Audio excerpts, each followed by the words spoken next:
Good evening, folks. Welcome to the workshop for September 8th, 2020. Now call this workshop to order. First on the agenda is an update on the comprehensive plan with Mr. Eric Cousins presenting. Mr. Cousins, good evening. Thank you for coming. Thank you, Mr. Mayor, City Council. Hoping to accomplish three things with this workshop. I want to take one last look at the committee info sheet that lays out the tasks for the committee, as well as the membership. Take a look at the mapping that we've done to date, just to start to frame the discussion and explain how we will structure that into a dashboard currently and then into a hub to frame the different topic areas and be able to display that. And then cover the adapt plan references that we talked about at the South Main Street. Future land use map, we have a large industrial transition zone area near Broad Street. There's been discussion about whether or not that should be industrial long-term or if residential makes more sense. The future land use map, this was on the last list that you saw, looking at maybe expanding the form-based code, if that's something the council wants to do. Recreation and river access. Review status, identify opportunities and needs so we can work on those priorities over the next 10 years. Number 5 on the next page. Also look at the recreational standards that we have as part of our subdivision ordinance as part of that. Downtown, really take a look at current tasks, progress to date, and adjust the policy as needed. I think the comp plan supports walkability, livability, and economic expansion, but the strategic plan recently has a lot better, stronger language, I think, that could be worked in. Equity, the council at the last meeting was interested in making sure that there's nothing in our comprehensive plan currently that promotes inequity, and we could look at that also as we make changes to make sure that's part of the work. Gateways and fragmentation. This is something that the council had brought up at the last meeting, I believe, but the planning board also talked about it. As you enter our city, there are some of our gateways, especially the Washington Ave corridor, that it doesn't put our best foot forward and look at how we can unify the zoning along those corridors and maybe come up with some standards that'll help improve people's first impression. And the planning board wanted us to really take a look at the future land use map and see if there's a way to reduce the number of zoning districts proposed. We have a lot of zoning districts already. The comp plan, if we implemented everything word for word on the districts, we'd end up with more of those, and there's a desire to try to simplify that, have fewer districts, and I think we could hit on some of the other goals that we've talked about with housing and other things by doing that, maybe allow for more flexibility and density and setbacks as part of that, but have fewer total zoning districts. Number 9 and 10 are not on there, but I'm hoping with the council feedback that the housing discussion that we've started sort of on a separate but sort of parallel track, I think that's probably going to result in some recommendations to make some changes to the comp plan. I'd expect that probably gets added as a number 9 if we continue down that track. And then really potentially if the Lake Auburn watershed study that you guys have talked about recently, that is very likely to result in some changes needed to the comp plan if we're going to implement whatever recommendations come out of that.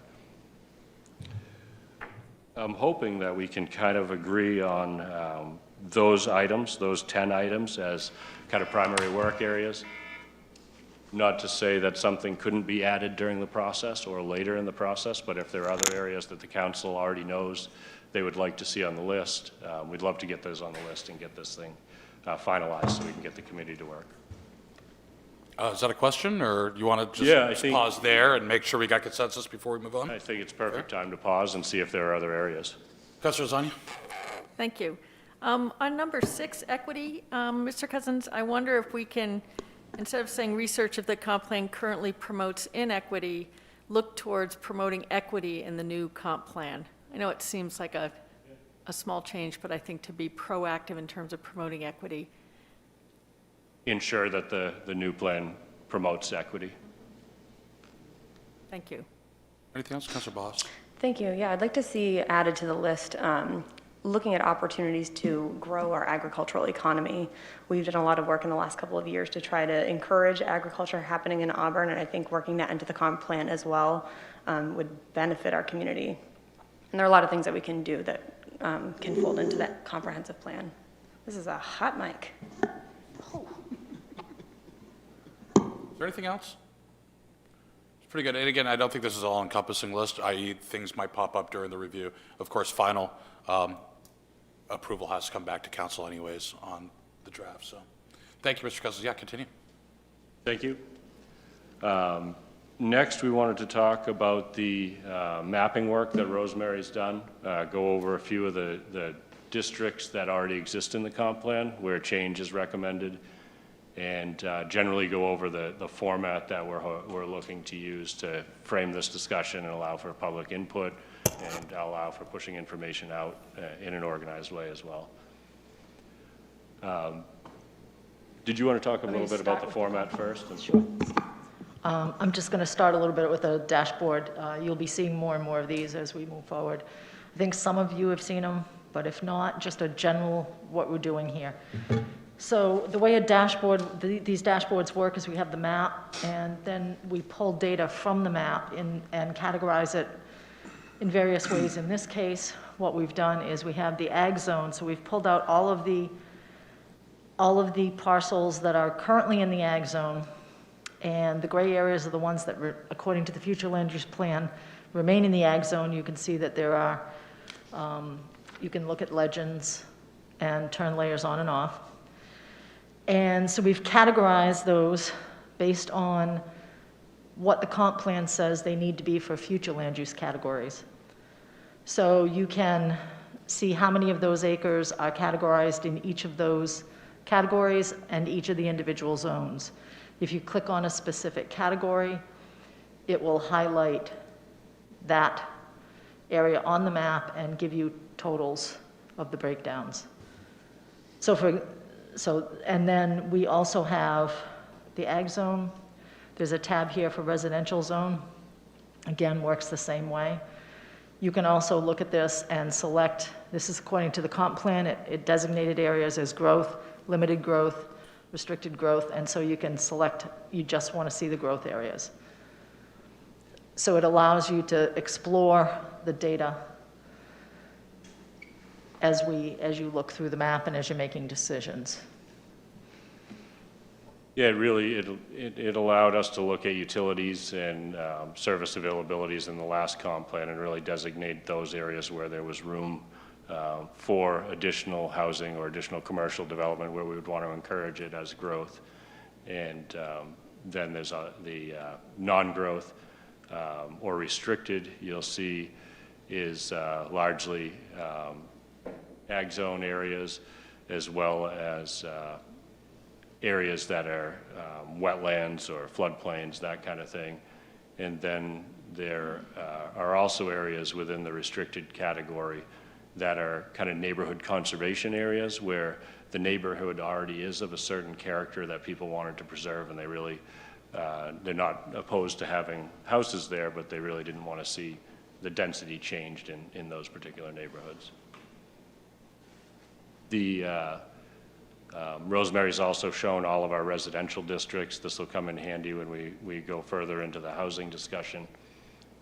You'll see that there are areas within the ag zone or within residential districts here that are either shown to be slated for higher densities or changes, or I'm trying to think of the term that was used. We have the growth, and then we also have the development areas. Development areas where we were really proposing to increase density or ability to do projects, whether they're commercial or residential. And then the individual categories you see in the bottom graph really breaks down into the categories that the planning board would like to see reduced, the total number. You have medium density planned residential, you have medium density residential, limited business development, corridor mixed-use business development. So I think there's a lot of opportunity to combine some of those categories where our goals are similar and simplify the overall plan, and then follow through with that to simplify the overall zoning ordinance afterwards. On the ag page that Rosemary had, I think one important thing to point out is it does show at the top 1, 2, 3, 4, 5 different categories of change from agricultural zoning to something else. But you can see that the community category on the top is 2,100 acres or so of the 3,000. And that is the areas that have really been set aside for either conservation or park space. There was a desire to designate those differently than the remainder of the ag zone during the last comp plan discussion. I think we'll have to decide if we want to do that. It does create more districts, but the ag zone has been used for multiple purposes, and it kind of recognized those that were either set aside for parks, open space, or watershed protection being owned by the Watershed Protection Commission. Eric, will you and Rosemary be able to send this link out to the council? It's a little hard to see it from here, but then that way they could actually get in and take a look. Yeah, I think we can easily do that and welcome any feedback on how to make it better. Do you want to talk a little bit about how this kind of dashboard becomes an information hub? Sure. So what we're going to be doing, this is the very first piece of the comprehensive plan information hub that we're creating. The idea is, for those of you who are involved in the ag zoning or who were involved in strategic planning, we created those hubs where we put all of the data, all of the minutes, meeting notes, anything related to that onto this hub page. So this is the first piece that we'll be creating. In our next meeting, we'll have one for the housing discussion that's going to be happening.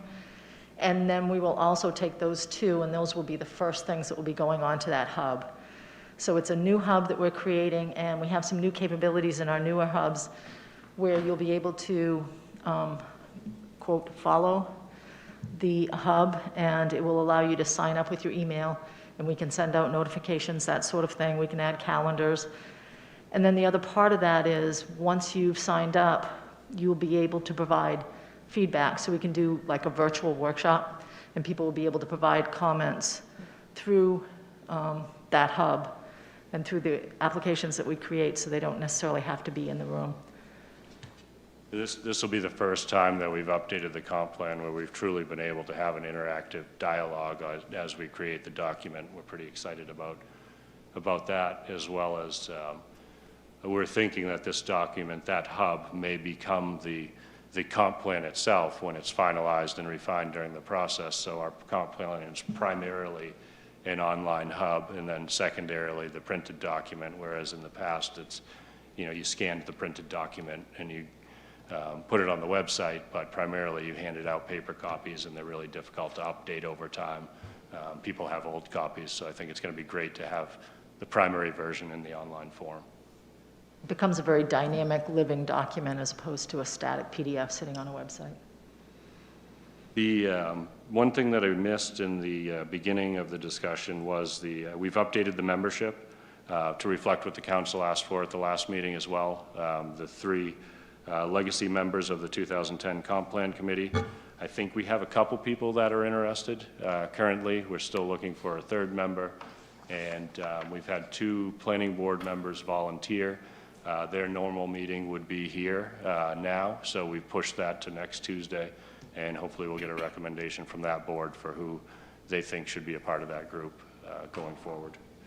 And then you'd be able to finalize those appointments on the 21st, I think it is. The last part planned for tonight was a discussion about the ADAPT plan references. I think Councillor Gary, you had specifically asked some questions about that we wanted to answer for tonight, and some other councillors had interest. There are really only 3 ADAPT plan references in the current comp plan that are still there. We have eliminated a couple over time. And they really all pertain to the creation of a New Auburn expanded downtown TIF. That's already happened. The New Auburn master plan has those same references. We adopted that shortly after adopting the comp plan. And then there's a general one about the Auburn business districts revitalized. really seeking out funding to undertake the new Auburn Village Center. That includes TIF and other sources. We've used grants as well as TIF. They're still, I think they're still relevant, but they're not as necessary if you want to try to get rid of some of those and rely more on the new Auburn Master Plan. The same things can be accomplished under the new Auburn Master Plan, so we don't have that confusion going forward. Well, with the ADAPT plan, what about how the vision was to open up the downtown here as a building was tore down, that was going to be open space so people could enjoy the river views and things. Now, that part of the ADAPT type of ordinances or whatnot, isn't that in conflict with your form-based code and what the new vision of the council or their strategic plan has discussed? It is, but the references to those parts of the ADAPT plan were not carried forward into the current comp plan. So I think there's a little bit of question when you reference pieces of it about which pieces are or aren't relevant anymore. I don't think we intended those to continue to be relevant. We left those references out, but I think getting rid of these and relying entirely on the new Auburn Master Plan would clear any potential for disagreement about which pieces should be carried forward or not carried forward. Oh, thank you. This is a small question, but it references a wide range of small and medium-sized businesses. Are there definitions as to what makes a small or a medium-sized business, or is that just a general term that we're using?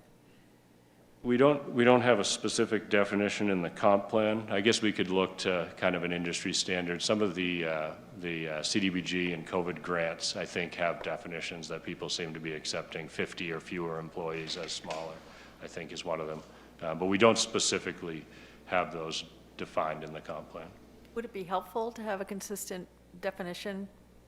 Yeah, we certainly could. It would eliminate any need for a question. I know I've seen a few of those defined in some of the current grants that maybe those are a standard that people are. There's really no, the SBA defines small businesses as under 500 employees.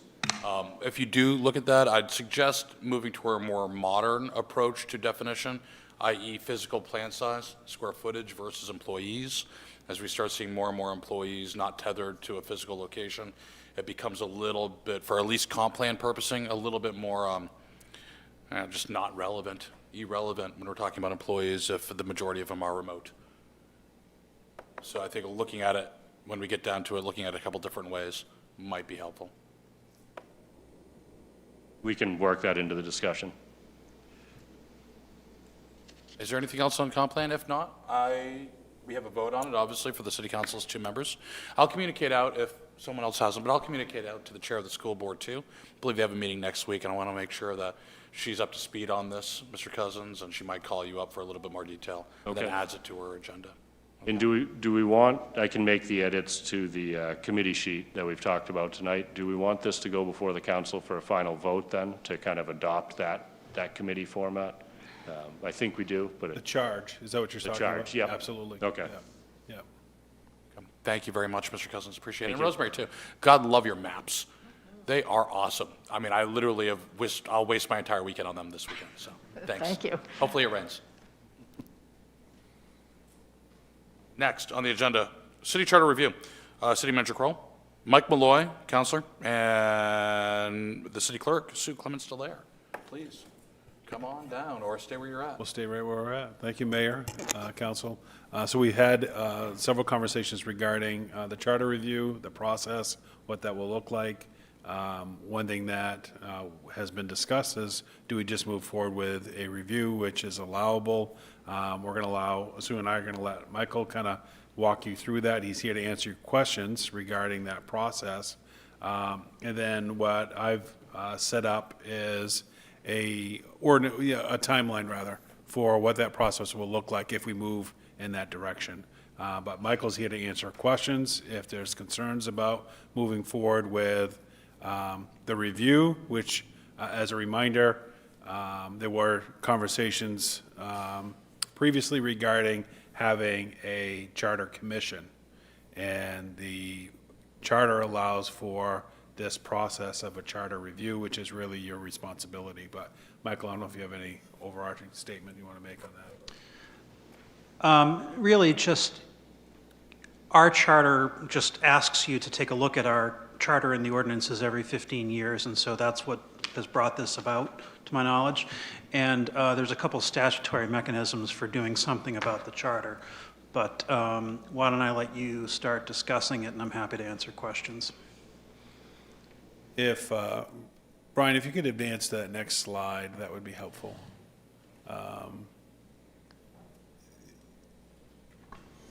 This timeline for you, just so you know.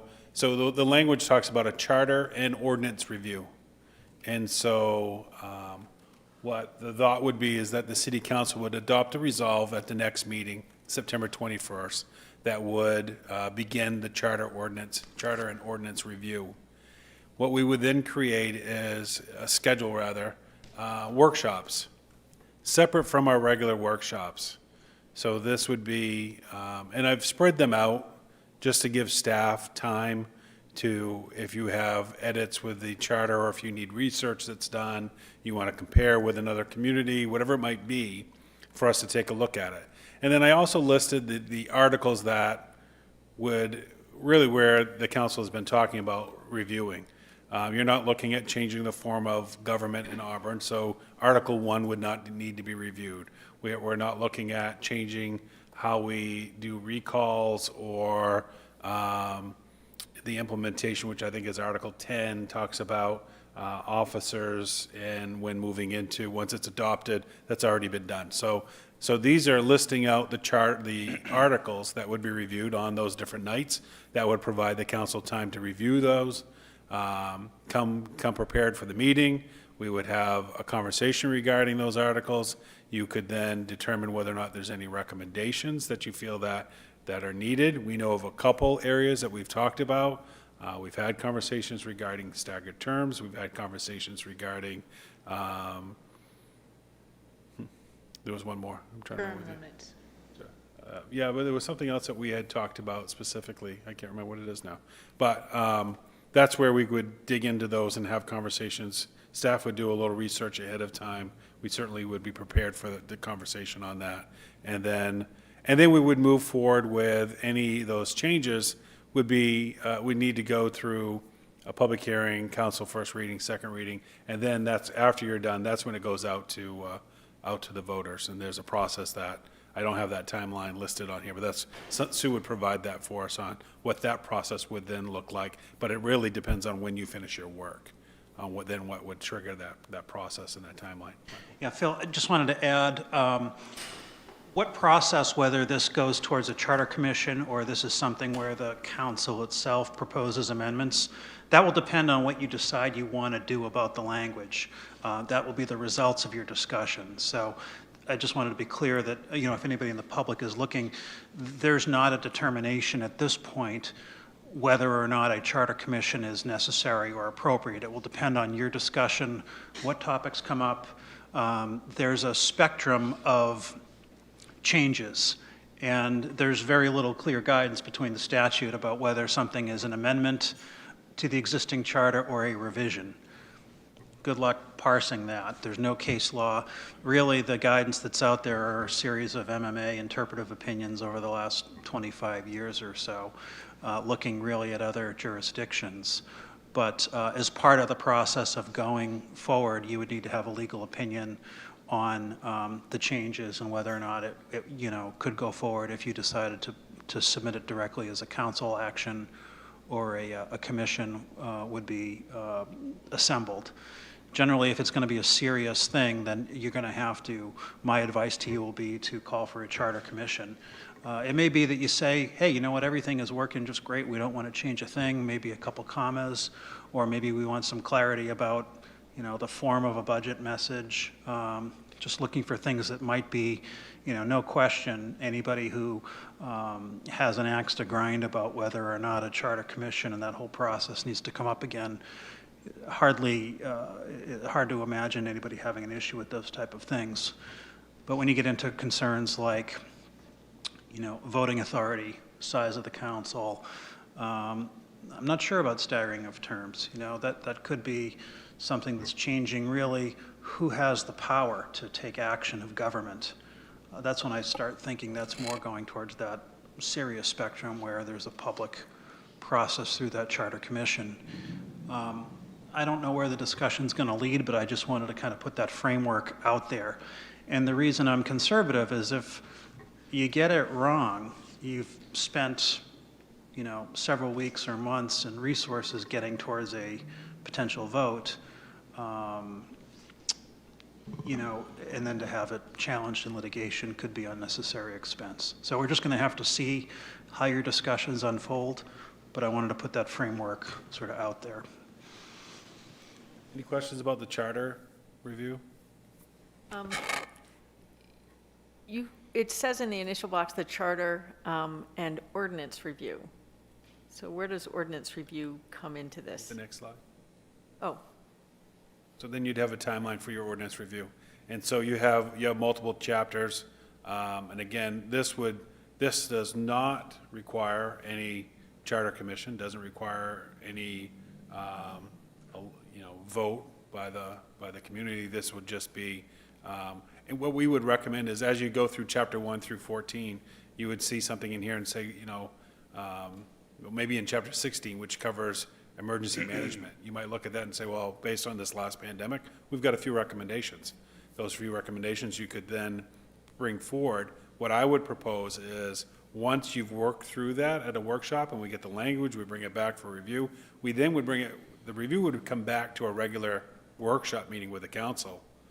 You've already done the work, you've identified it, we've gotten the language, and we come back for review. And then that language for that ordinance would proceed through the change process, even though these other meetings are going to continue moving forward. So that way there we're not bundling this all at the end when we have all of these changes. As those changes come up, we'll move those through the process. And if I will add an ordinance review, just so we all remember, we're currently doing it. So when we look at different sections of what we're currently doing as a council, the mayor's ad hoc committee on committees, boards, and commissions, that's under ordinance. We're reviewing those, and we're going to have recommendations. The comprehensive plan is going to actually influence a lot of these chapters within the ordinance review. They're going to have triggers. If changes are going to be made, that's going to trigger some ordinance changes as well. So it's nice to see that this work is actually all happening kind of simultaneously, and they'll influence each other. And I think we're in a good sequence of activities. That cause and effect is strong. So it's a lot of ordinances, put it that way. Councilor Gary had a question. Yes, isn't there a provision in us discussing the charter review that the general public, our residents, can also propose an amendment to the charter? Yes. So in other words, if we get everything said and done and they don't feel that they've had the proper input, they can always add something for review. There's always a public petition process on charters. That's a separate issue that would kind of be a grassroots issue that would come up separate from the work that you all are doing. Thank you. Any other questions on the timeline? None? Oh, Councilor McLeod. I just had a quick question to piggyback off Councilor Gary. What would a charter commission look like? Would that have the public input further up front rather than an effort at the end? The Charter Commission has a very detailed process for you appointing members, for members to be elected. It would call for an election on the creation of a Charter Commission, and then there's a whole rubric for how they do their work, how quickly they need to have an organizational meeting, and then all their meetings are public meetings. And excuse me, the second question, to your point that if we were to go with a review and get to a certain point, at which point we find out that we'd wasted our time, could that be done in reverse? Could we go with a charter commission and at some point that be challenged to the fact that we should have gone to a review rather? So if you're saying you did a council commission, I don't think so. Okay. Yeah. That's it. Yeah, and ordinances do not have to have a charter review, of course, just to reemphasize that. So a lot of ambiguity there. But I'll just leave it with this, just as an information point, which is in the charter, one of my jobs. If you look back at how often the state or the federal government completely review their system of government, it's been a long time. 1820 for the state of Maine, I believe, and, I don't know, 1786 for the federal government. Amendments happen, of course. So every 10 years for a municipality, going back to a full charter convention, so to speak, for something that is fundamentally good might seem to be the best course of action. Just throw that out there for comparison. Very good. Thank you, Mr. Malloy. If you could stand by just a little bit longer, we're going to try to squeeze an executive session here at the end of this. Next on the agenda, police body cameras. Chief Moen is presenting.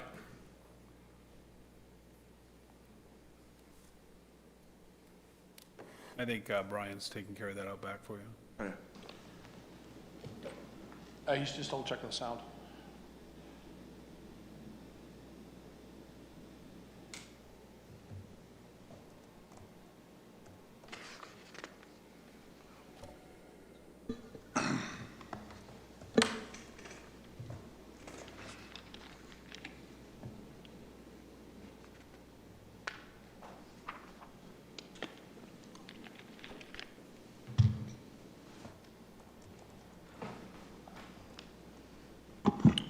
Good evening, Mayor and Council. So we're here to talk about body cameras and the implementation process for those and the timeline for those and the benefits to that project. And the reason we're here to talk about body cameras tonight is this is the next step in the department's implementation of the 6 pillars of law enforcement that back in 2014, President Obama commissioned a task force on 21st century policing. And one of the recommendations that came out of that task force under the 3rd pillar dealing with technology is law enforcement agencies should be moving towards body-worn cameras. And the Bureau of Justice Assistance created a toolkit for agencies to refer to as they implement their projects throughout the department. So you'll see, highlight some of the parts of the toolkit as we go through the presentation.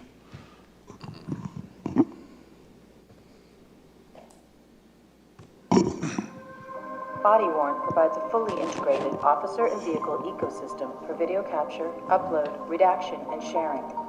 It leverages intelligent technology to ensure the officer is never asked to do something technology can do for them. We start with the body-worn camera, which is securely mounted in the uniform. As the officer gets into their patrol car, body-worn automatically associates with the Rocket IoT in the trunk.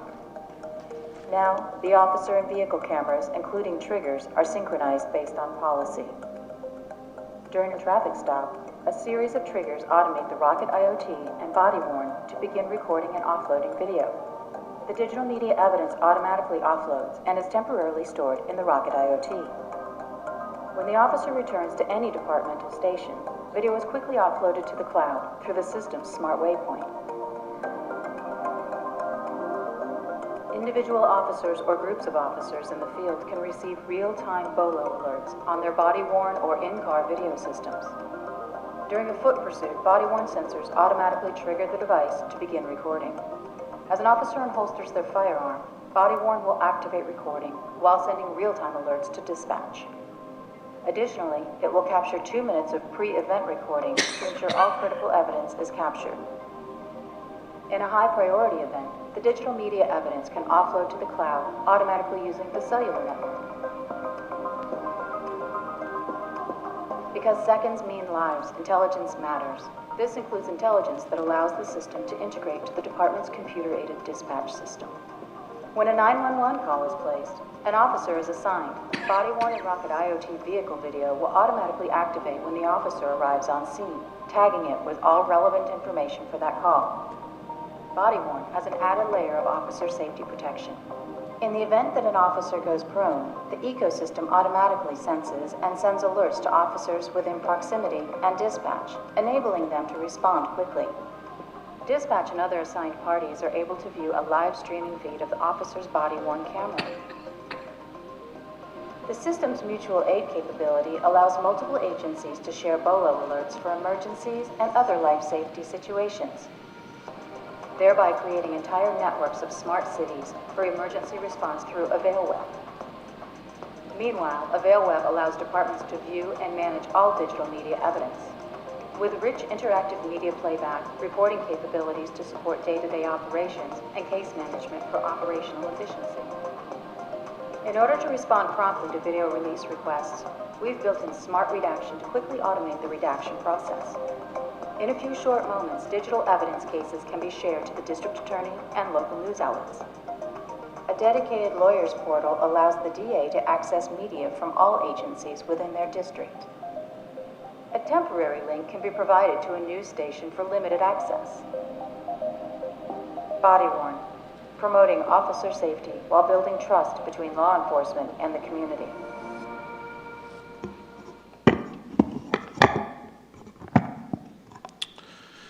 So this body-worn system that we are currently implementing, we are starting with the in-car cameras that were funded in this year's CIP project, where we're beginning to lay the infrastructure as we move forward towards body-worn cameras. So with the implementation of body-worn cameras, we'll be able to utilize our existing infrastructure that we've created this year. This body-worn system is one of the most versatile when it comes to officer safety. It's the only one on the market that currently offers a holster sensor for when the officer draws their weapon, it automatically starts the body camera. If an officer goes prone for more than 15 seconds, sends an alert, automatically starts the body camera going. Foot pursuits, same thing. That built-in motion detector, once it hits a certain rate per second, feet per second, activates the camera. Because what we want to do is we want to simplify it for the officer. Because in those high-stress situations, the last thing the officer is thinking about is the body camera when they're dealing with a high-stress situation in front of them. So by automating these processes, we're trying to make it as easy as possible for the officers. And that's what the integration with our CAD system will do, is it'll automatically activate that camera once they get within a certain proximity of the address that they've been dispatched to. The benefits from body-worn cameras, especially given today's climate with everything that's going on across the nation, is we need to strengthen our transparency with the people that we serve. You've heard me for the last 2 years talk about my personal management cornerstones that I rely on of accountability, consistency, and transparency. We need to be as transparent as possible. And by taking this to the next level with body-worn cameras, we are strengthening our legitimacy with our citizens because we're offering that much more transparency to everything that we do. Early on, when we did our citizen police academies, we referred to the citizen police academy as pulling back the curtain on Oz and seeing what's going on. By implementing these body-worn cameras, we're removing that curtain so people can have a good insight as to things that we do. It also strengthens our performance and our accountability. Because currently, with our camera systems, supervisors will do random video checks every month on each officer, and they check their performance to see how they're doing, how they're interacting with folks. It's completely random. They look at a call, and it's part of the monthly reports that they do to ensure that officers are performing to within our standards. And in today's technology, it becomes very useful to us in being able to document evidence from a scene. Whereas before, we would try to take notes or make sketches or crime scene diagrams of everything, walking through with a camera makes it that much more easier for us to document that evidence. And when it comes to video in a jury trial, the video is a very powerful tool. About 10 years ago, we had an officer-involved shooting where one officer was rammed by a dump truck during a police pursuit. And when the jury saw the dump truck ramming that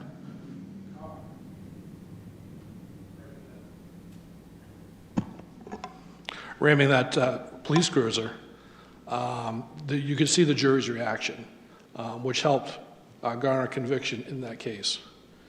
And also, what we found, especially with video, is one, it prevents and it resolves a lot of our citizen complaints.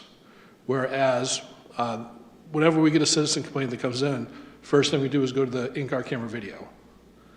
by the officers having the body-worn cameras, because the in-car camera might not capture everything, because they may be inside a residence or they may be out of range for the car to be able to document that audio recording. But 9 times out of 10, we're able to resolve most of our citizen complaints by just reviewing the video.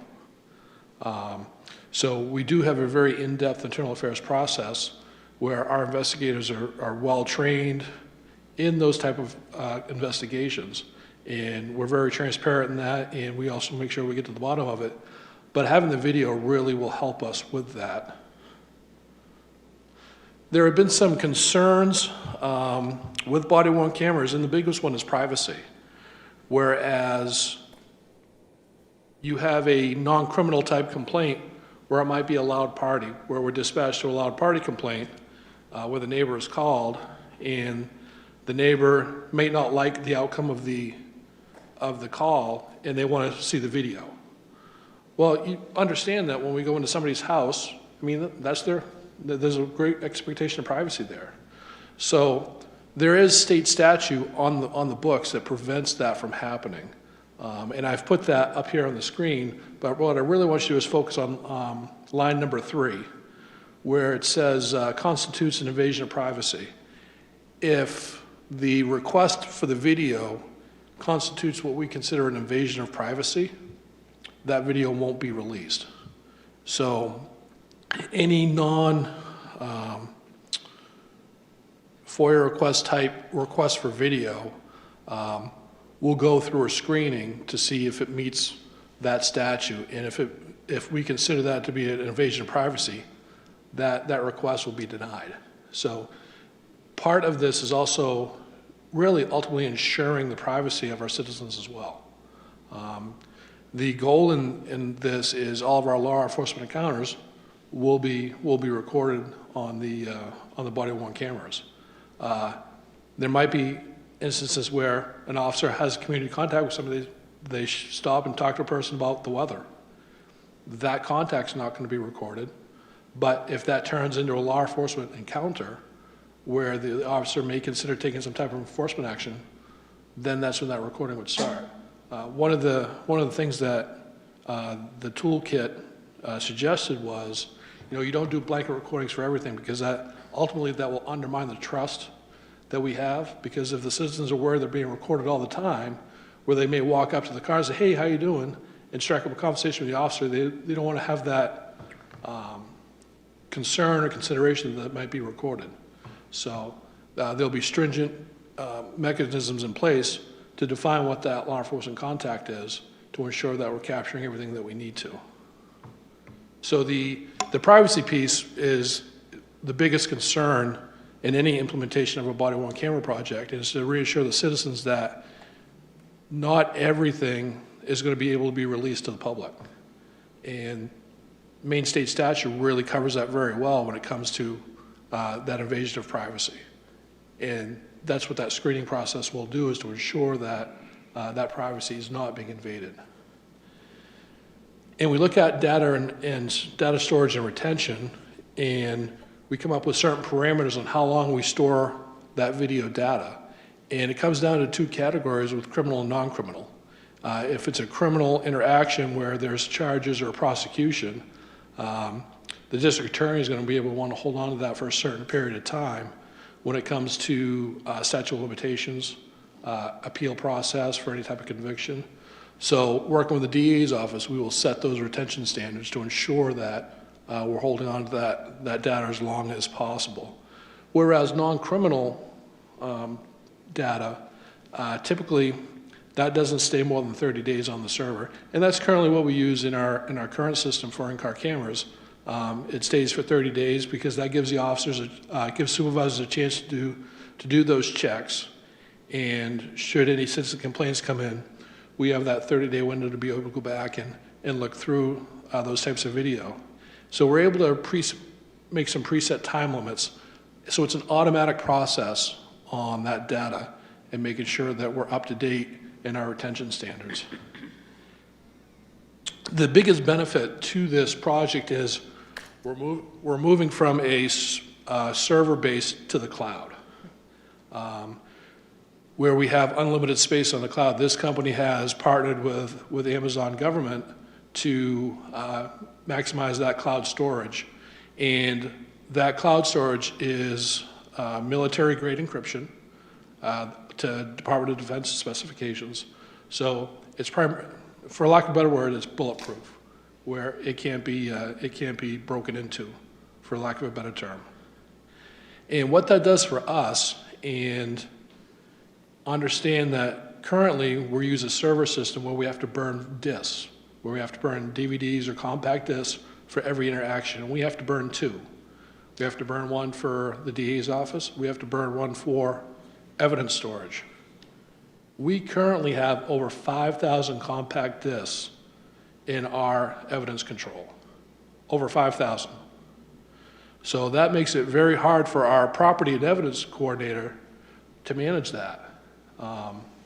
She did a complete audit 2 years ago where she touched every single one of our 11,000 pieces of property in our storage. And there was one disk that she couldn't find. And it turned out that the time limits had expired, it was set for destruction, and it wasn't captured. So out of 11,000 pieces, we had one disk that we had to track down. By going to the cloud, we're taking almost half of our evidence inventory where we're not going to have to capture it. Because when the officers come in off the road currently, they have to download that video, they have to make the 2 disks, make sure it gets into evidence. The evidence technician also has to make sure that gets uploaded to the DA's cloud server, as well as a hard copy going over. So there's a lot of work involved, where one of the reasons that we identified this system for consideration is it's the only system out there that's using artificial intelligence for the redaction piece, where you can go in and put a square over somebody's face, and the system will automatically redact that face throughout the entire video. It's amazing what this technology is doing nowadays, and by being able to send those web links to the DA's office, to defense attorneys for discovery, it's really making us more efficient with our resources. And throughout this project, and the Bureau of Justice Assistance toolkit refers to this as well, is we need to set certain benchmarks that are critical to the success of the project. Because at the end of the day, we want this project to be successful. And in order for that to be successful, we need buy-in from our community, from our stakeholders, from our officers, and identifying those primary stakeholders. And what we want to do is we want to be very transparent with our policies and procedures as it relates to the body-worn cameras. It's not a hidden secret what the retention standards are going to be. There'll be agency personnel that will sit on that implementation committee and help develop that policy. We have model policies from the National Chiefs of Police, Maine Chiefs of Police Association, plus various ones from around the community that we'll be able to look at and cull a little bit from each one to ensure that we're putting the best policy forward that's going to meet our needs, what's most efficient, and it's going to benefit both our officers in terms of safety and our citizens as well. And part of that is going to be creating that implementation team that will go through and help manage this project to get it underway. And one of the things that's critical to that is making sure that everybody's educated on the capabilities of the system, because there are certain myths out there when it comes to body-worn cameras and what they can capture and what they can't capture. So we want to make sure that all of our stakeholders, especially the district attorney's office and our local judges that are going to be dealing with this in trials, so they understand what the system's capable of. So as part of the implementation process is there'll be an educational piece with the district attorney's office, with our judges, to ensure they understand what the system can and can't do. And body-worn is the name for this system. And it's the only body camera solution that's been endorsed by the NAACP Board of Directors.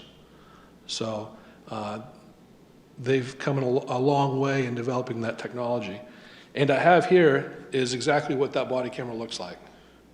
It's the size of a smartphone, and the officers' uniforms are outfitted with a pouch that goes right inside the shirt. So there's nothing to hang off it, there's no chance of losing it and whatnot. So this technology, coupled with our infrastructure that we will currently have with our in-car camera system, is really going to enhance everything that we do on a day-to-day basis.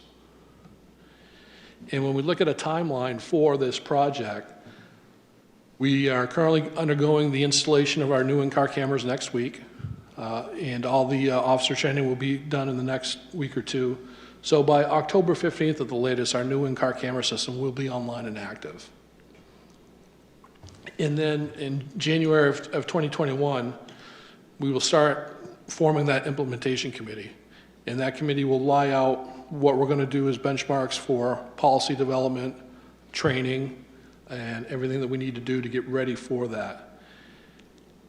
And then the anticipated funding is to come from the FY22 CIB budget. So during that budget process, we'll propose that funding and have some more discussion on the project.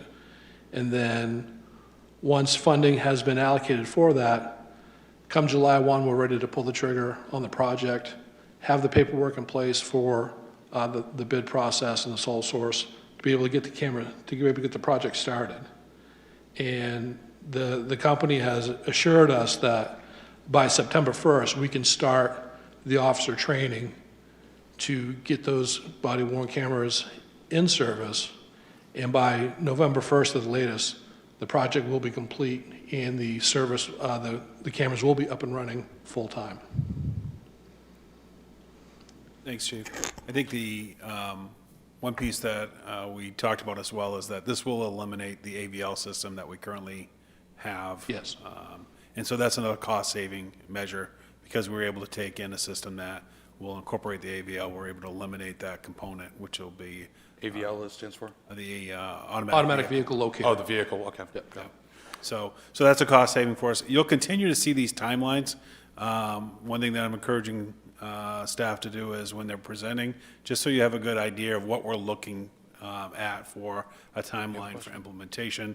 That's part of the benchmarking that we're putting in place to make sure that we're moving forward with these projects, so they're not sitting there, and then we'll be able to make sure we're reporting back on where we are as a report back to you on if there any adjustments are needed. Let me, I'm just going to ask this in general, council. Is there any, we have a little bit of a consensus here. I want to make sure that we have some consensus amongst council for concept. Obviously, there is an approval process that happens with their CIP early next year, but if there is no consensus amongst the council, or I just want to make sure Chief understands that now. So we kind of have consensus on this as a concept. Can we ask questions? You of course can ask questions, that but, point? so you're not there, you're not ready to give, you have questions? Okay, ask some questions. Thank you for that presentation. I really appreciate that you're looking into this because I think it's important. I wonder, you talk about the implementation committee. Are there community members on that? Who makes up the implementation committee? There'll be one or two community members that will be part of that committee as well. And how do you recruit them? Are you looking for a particular group or? We'll take some of our more active citizens, whether it be through our police academy, our Citizens Police Academy alumni, people that are familiar with what we do and are active in the community. We want to make sure we incorporate them into our implementation as well. In terms of the training, I know that there's technology training, but is there training around ethics in using this, or some other training that is outside of just the technical training of how to logistically and physically use them? Well, the ethics piece is really will be taken care of through the policy process, because in there that we understand there may be certain settings where we will not record somewhere, and the officers will have some discretion in that. For instance, where we may be dealing with a citizen that might not be fully clothed. The officers will have the discretion not to start that recording until that person is clothed and not put in any type of embarrassing light. And what will be key is the officers will be able to outline that in their report as to why they may have delayed starting that recording until that person was properly clothed or whatnot. So yes, there'll be, through policy, we will address any type of ethical issue that will ensure that people's privacy is being respected. And when you're looking at them, you make a determination if it's criminal or non-criminal, and that's how the video can be used or accessed. Would it ever be used in a case to help determine somebody's competency or that kind of thing? Well, we have certain procedures for mental health crisis, where if we take somebody into protective custody, we have to develop probable cause to take them into protective custody. So that video may be used in a court hearing to determine whether probable cause existed to take that person into protective custody, and maybe through the blue paper process, or through the red flag process where we may be seizing somebody's firearms for a period of 14 days. We have to establish that probable cause for that, and that video may help establish that probable cause. What's the process for notifying the public about this, that we're going to be doing this? And Oh, there'll certainly be an educational campaign that goes along with this. As we move through the project, as we start the implementation project, I envision the Sun Journal doing some articles on that and what we're doing. We'll certainly be very active in our social media engagement, trying to educate as many people as possible of this is what we're doing and this is what you can expect from it. And is this something that the police union is fully behind? Yes, I've talked to the union about that, and the officers, we're to the point where they really want that, because it will help ensure their safety, both ethically and physically as well. So back when we first implemented in-car cameras about 20 years ago, there was that concern, oh, there's Big Brother watching, they're going to be watching our every step. The officers look forward to embracing the concept because they know it's going to help protect them in what they do on a day-to-day basis. And one last, oh, I'm sorry. I'm sorry, and the union officials and officers, they will be part of that implementation team that will help move the project forward. And just one last comment. They said at the beginning of this, never have an officer do anything that technology can do. I hope that's not how our policing is.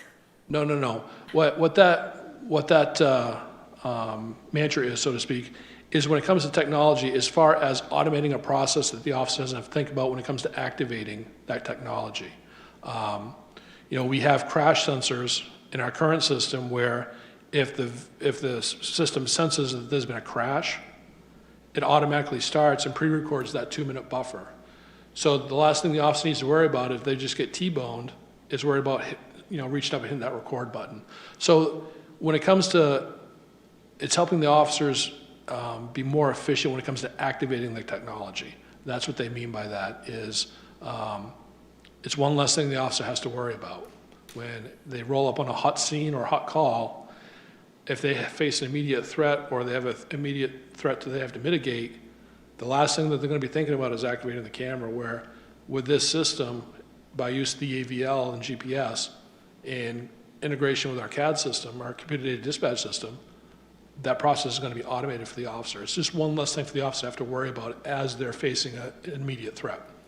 Thank you very much for answering my questions. If I could, I'd just like to get a little bit of consensus, and I'll open it up to some questions here first, okay, before we go on. If we have no consensus, there's no point. So how do we people feel about concept? We're feeling good? Okay. Councilor Boss and Councilor Ging. Thank you. I just had one question. So with your example about the officer being able to manually turn off the camera when, for example, somebody's not wearing any clothing to protect their privacy, how many other examples of scenarios are there where officers would just manually turn off the camera, and why would you not run the camera and then when you are back censor so that you are preserving the privacy of the citizen, but you still do have that recording in case there is something that happens during that period? And then they'd have to think, okay, they're not naked, they're naked. You know what I mean? You're not taking out that automation. Well, the important thing is the officers will have some discretion with that. And it's key for the officers to be able to have that discretion, to be able to really respect that person's privacy. Because at the end of the day, where if the person, for lack of a better word, might be naked when we first roll up, because certainly that does happen, mm-hmm. The last thing we want that citizen to worry about is, oh my gosh, am I being recorded? The officers have that discretion because at the end of the day, it's about respecting people's privacy as much as possible. Whereas the system is built to redact faces, it's not built to redact full body images, because that becomes much more difficult to monitor all the way through the video. So the officers wear a wristband that activates the camera. It's a simple touch of a button for them. And are there many other scenarios where they would have that same authority to manually turn it off? Actually, there are not many. There are few and Okay. far in between. And I use the nudity one, for example.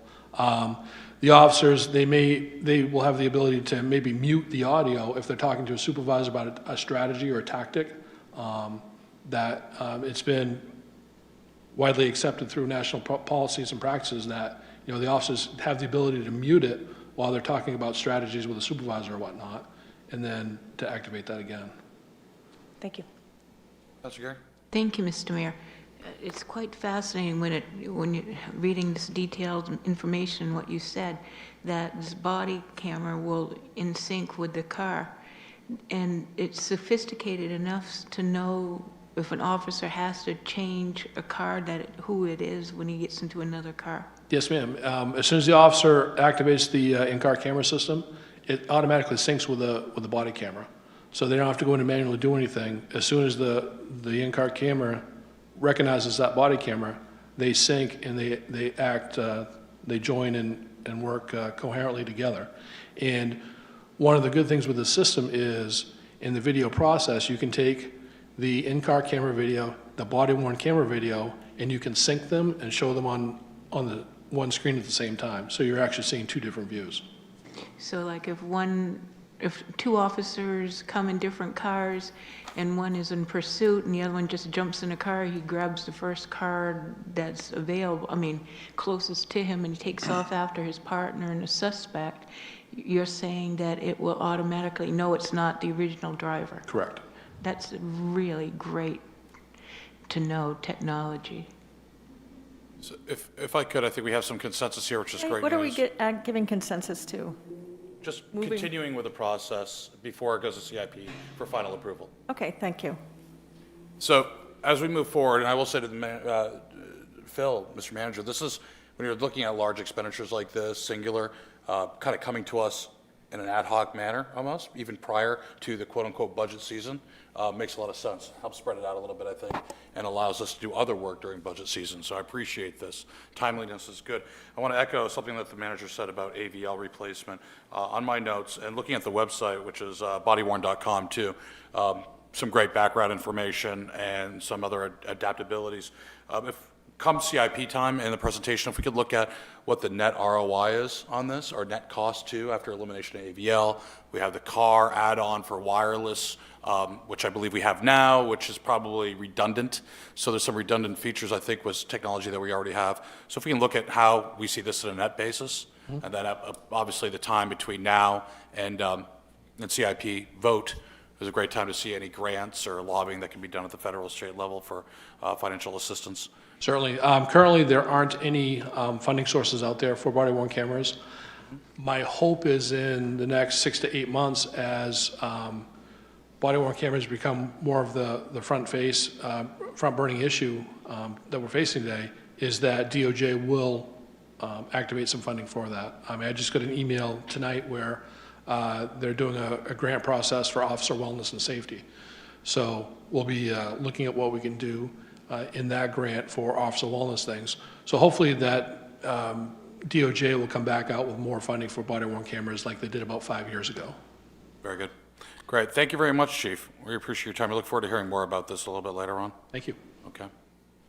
And I'll take a demo on that, one of those BWCs. Just walk around town with it.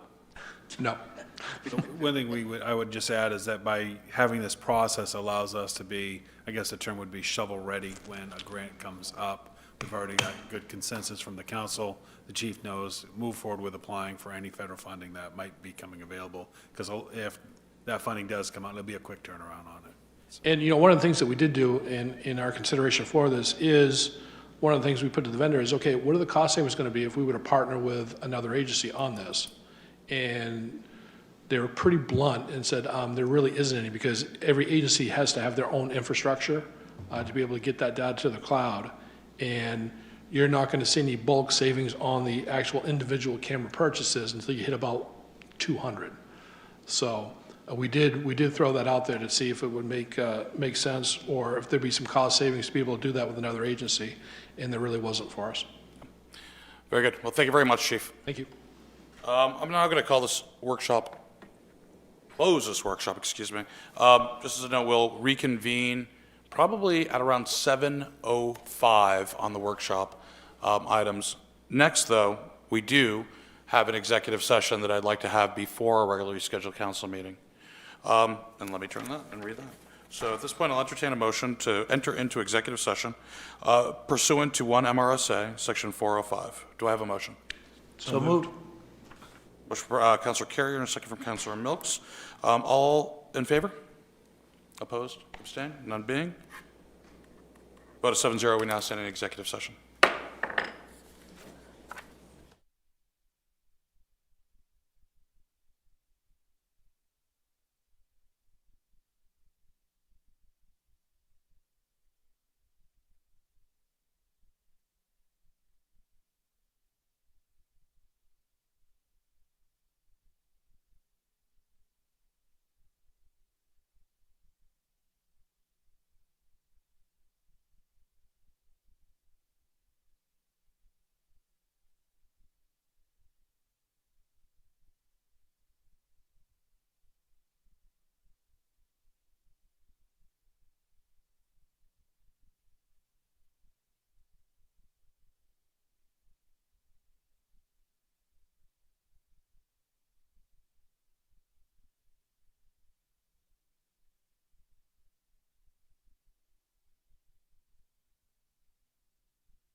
pledge allegiance to the flag of the United States of America and to the republic for which it stands, one nation, under God, indivisible, with liberty and justice for all.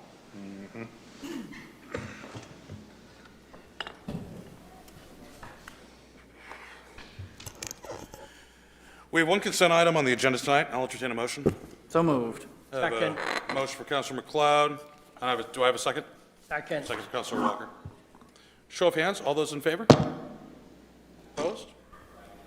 Passes by a vote of 6-0. 6-0. We have one absent right now. We have the minutes of the August 17th, 2020 regular council meeting. Are there any corrections to the minutes? None being, I'll entertain a motion. So be. Second. Councilor Walker, second for Councilor McLeod.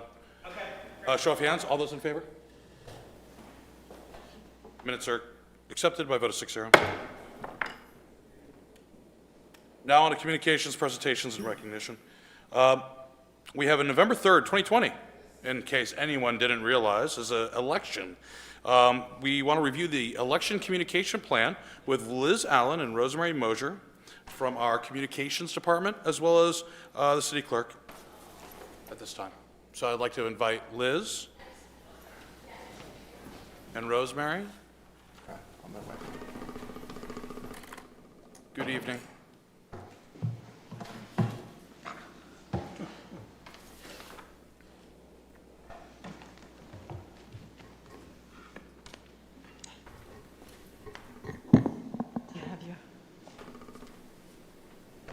Do you have your PowerPoint? I'll send it to Brian.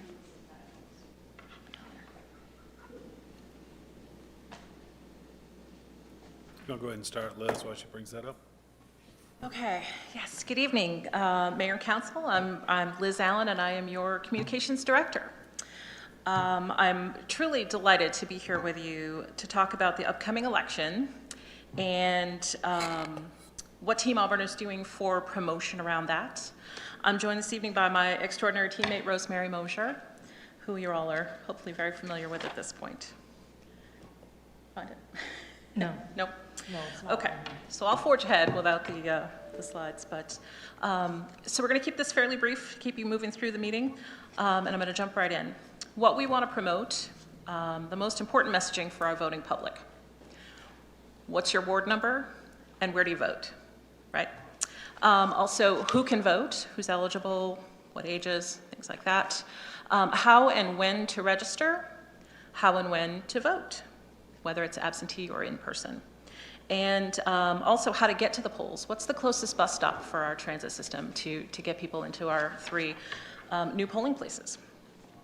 So there's several methods and approaches we're going to use and that we're planning to use for this.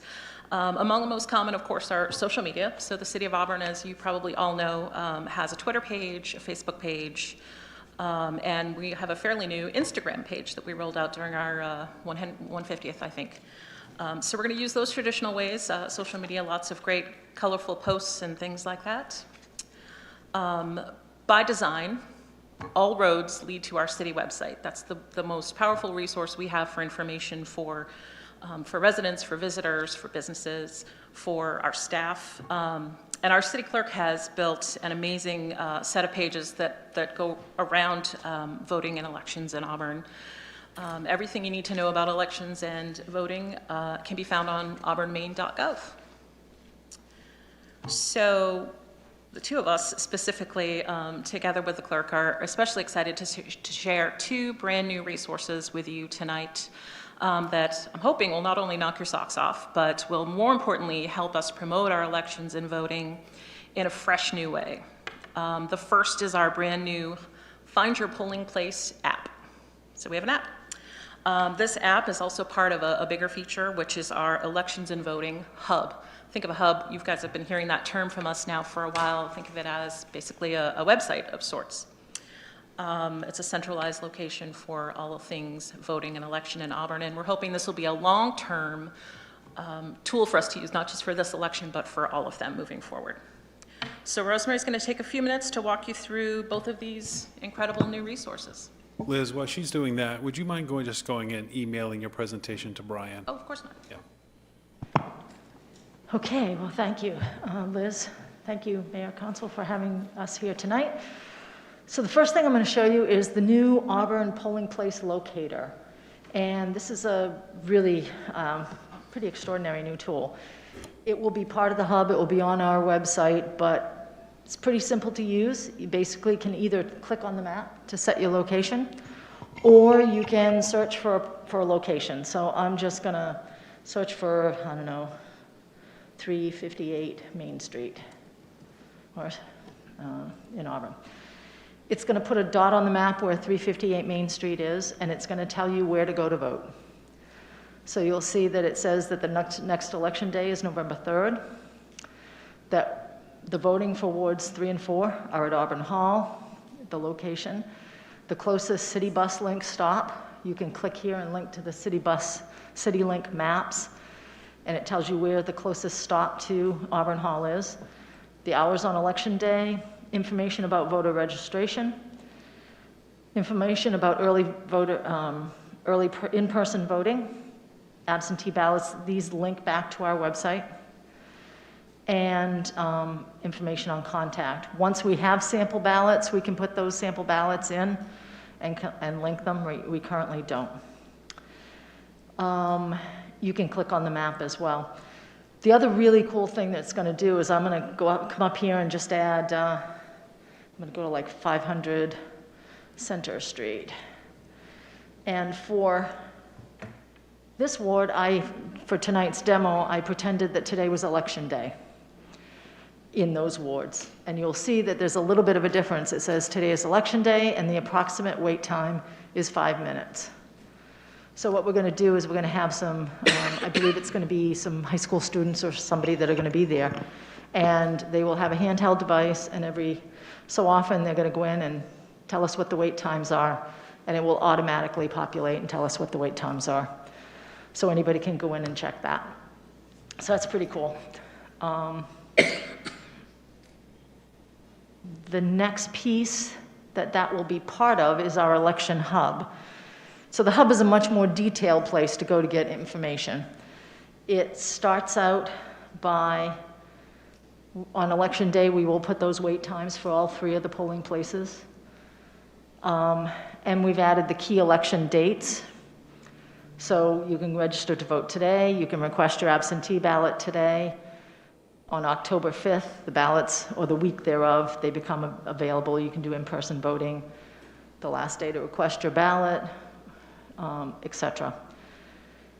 If you want to vote early, section, where do I vote? That's going to take you to that locator. We can add posts that we put out to our social media that'll all be on part of there. This is where you can follow this page. So if folks follow this page, then we will be able to send them updates through email as various things happen. So if anything we need to notify folks of, they'll be able to follow it and get emails. We can connect, if we're going to connect to Sue's form that she has for poll workers, so they can come on here and do poll workers. And we'll be able to link to the election results as we go through this. So these are our new tools that you're going to be seeing more of these kinds of hubs where we can link maps and that sort of thing to it. Any questions on the hub or on the app? Just a comment that's really phenomenal. I'm so excited to see this. Oh, thank you. That's really nice.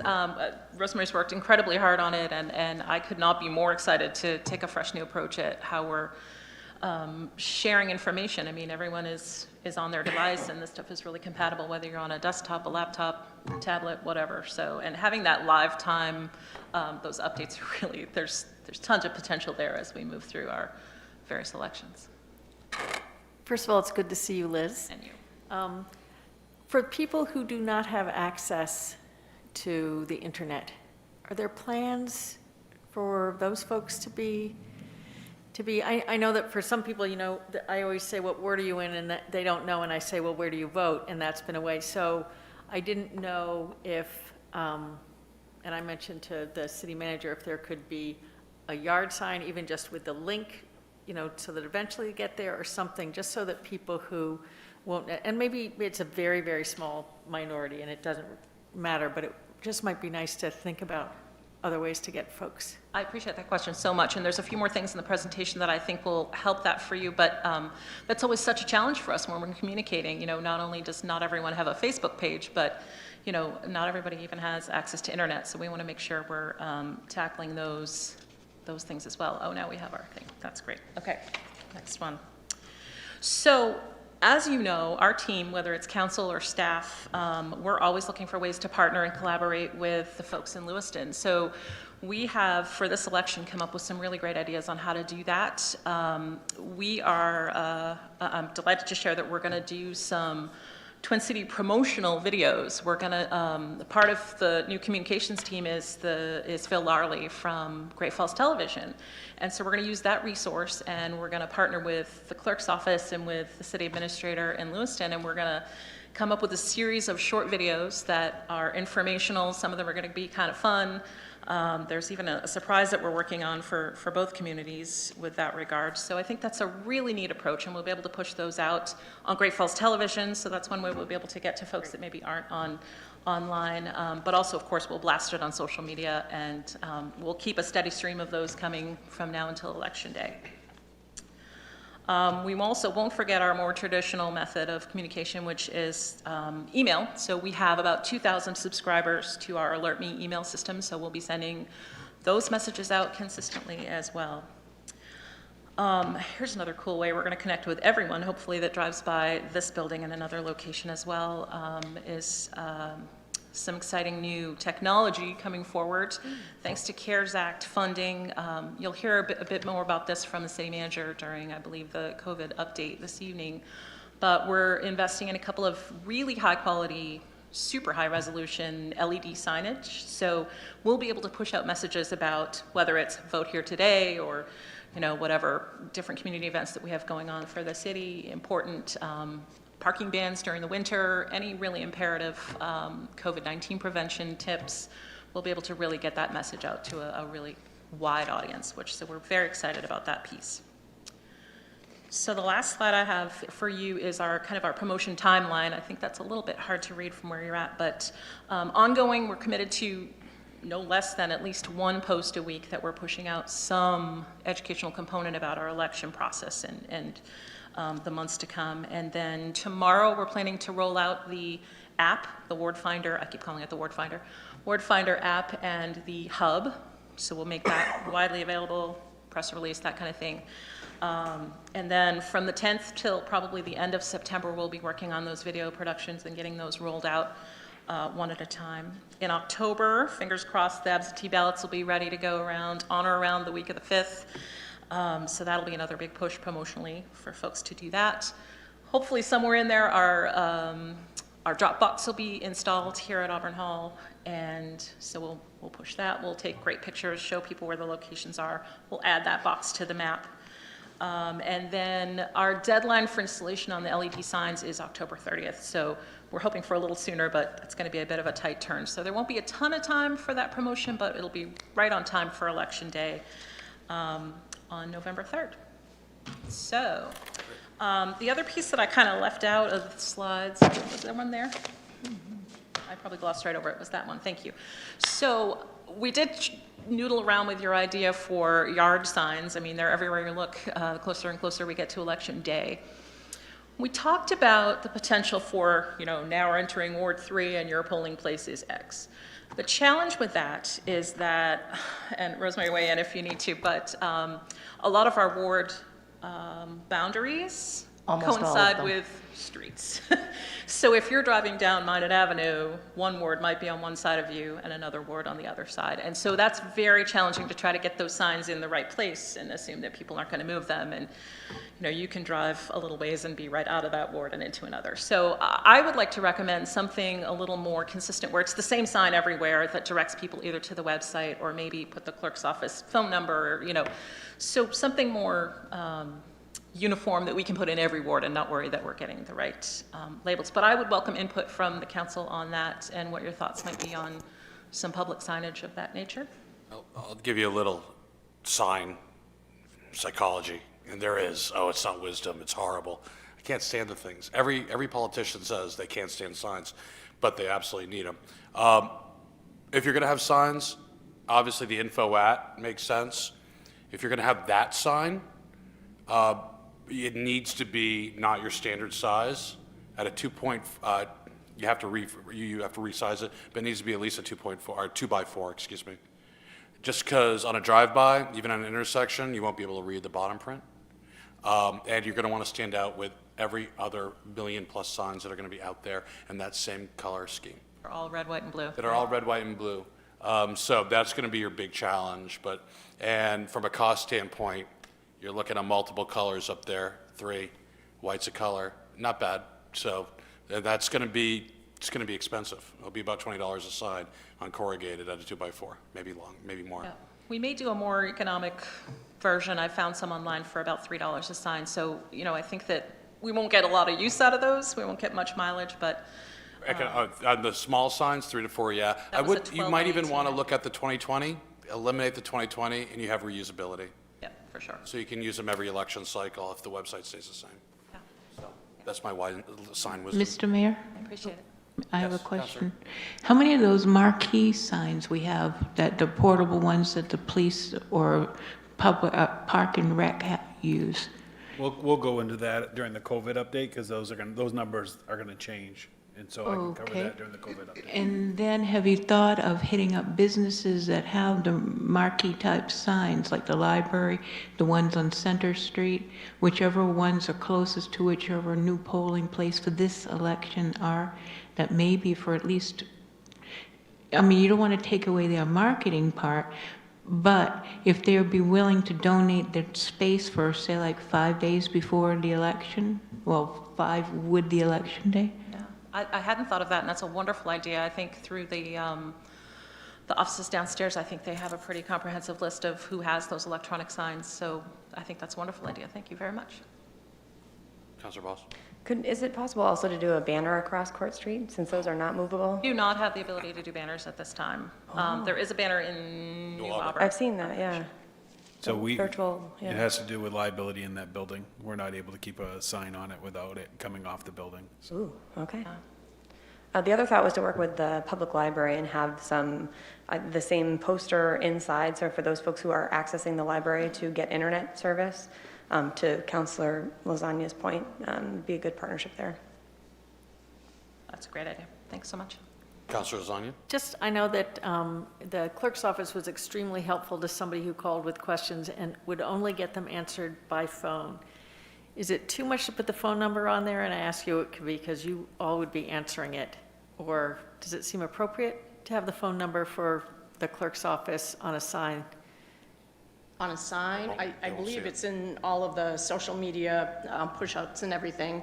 I think it would be fine, but, it may be small to the mayor's point. I don't know if Yeah. they would see it unless they're right on top of it. We'd probably put the general number for City Hall and then let it get directed from there. It won't work. Just the psychology of phone numbers, did that for 15 years. It has to be a vanity number and a sequence of 3 groupings. So 1-800-455-1212. It has to be that, and there's just not enough. We don't have a vanity number that I know of in the city. I can get you one. And, it has to be a specific vanity number, and there's just not enough room. People won't grab it unless it was 1-800-HI Auburn. 333-6601, does kind of stick with you. So we can mess with the design and see, I'll send it to council to see what your feedback is and Thank you. if there's an appetite for the yard signs. Very good, then. I think we're all set then. Let's move Great on job. to Election Day, October 3rd. Just joking, November 3rd. I want to see if people are paying attention.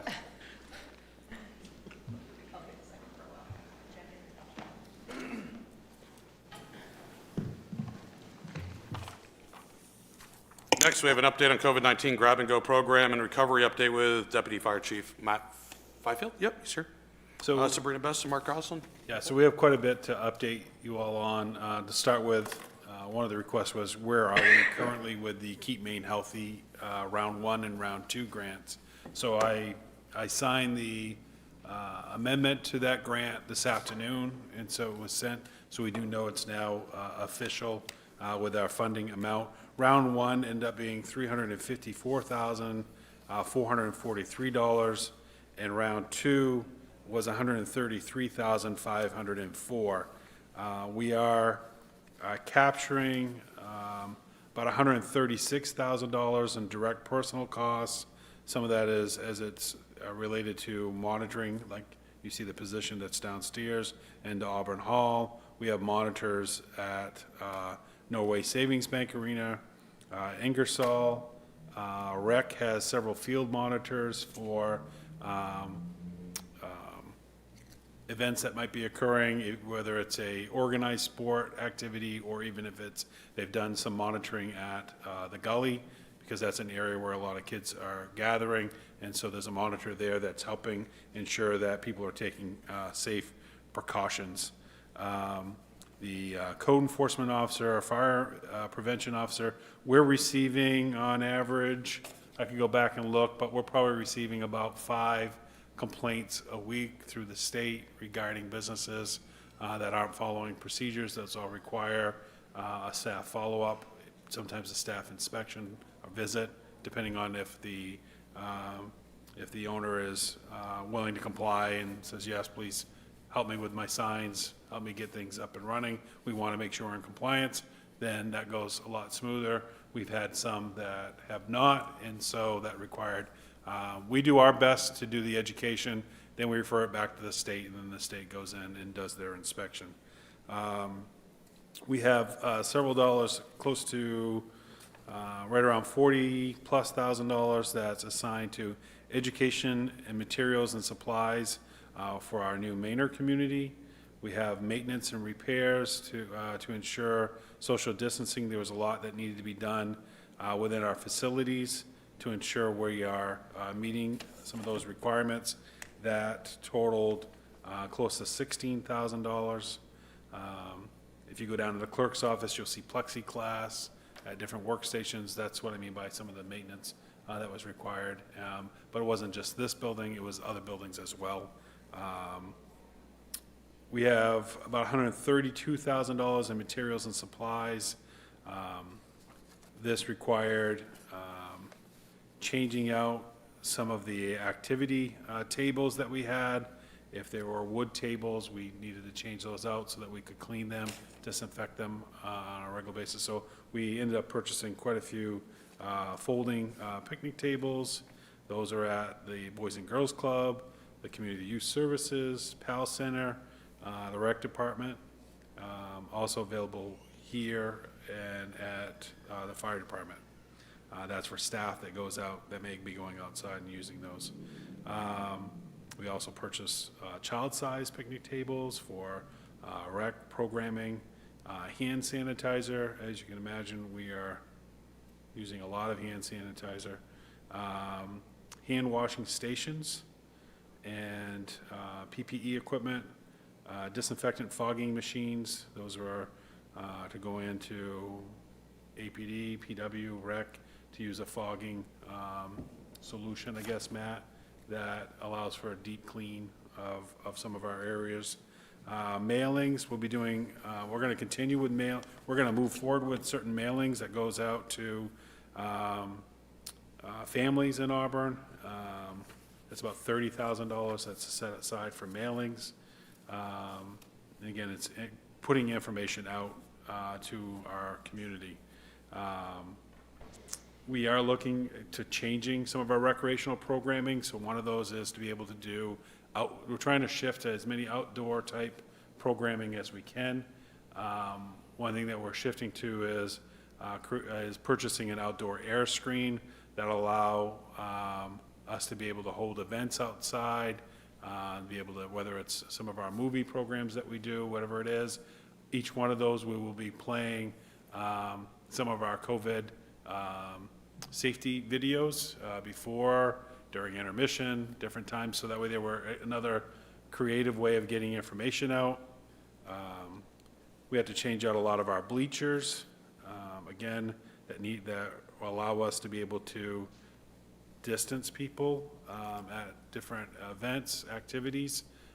So we have even some of our indoor sports, we know when we move forward with that, we can't have the entire team on one bench and everybody sitting so close together. So we'll have just a single bleacher for teams, but they might be spread out over three benches for one side of the court if, as we move forward.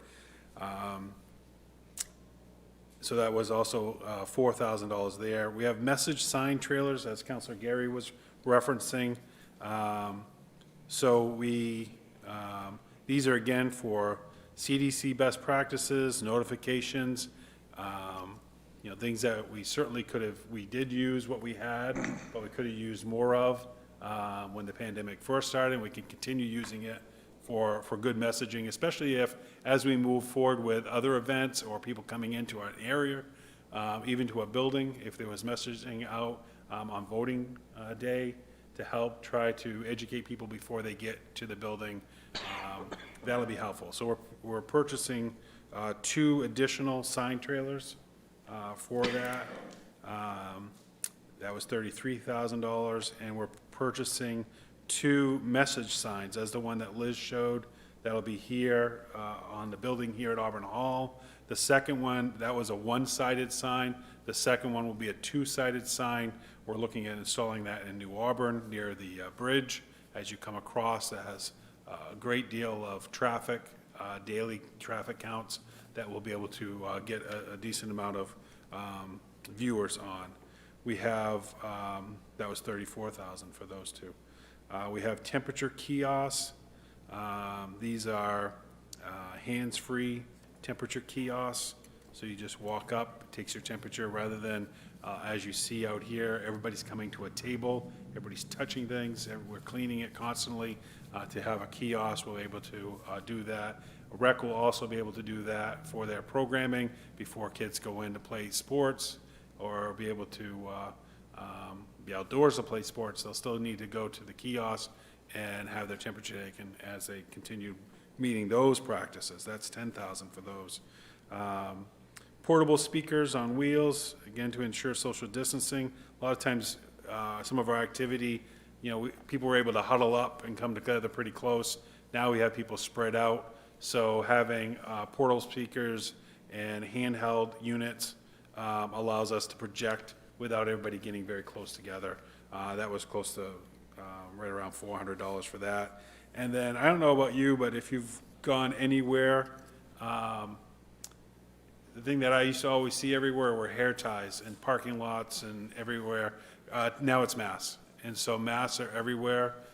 Staff brought up, I think it was Sabrina brought up a recommendation regarding getting some trash receptacles out that we could put in locations so that when people are disposing their masks, hopefully they're using these trash receptacles rather than just finding them all over the place.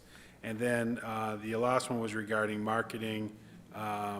This is related to the work that we're doing with the chamber. We'll be rolling this out very soon. Mark will talk about that, some of the marketing that we're doing with the chamber and getting signs out for businesses, but it was another $16,000. So that's where we are. We're moving very quickly on all of this.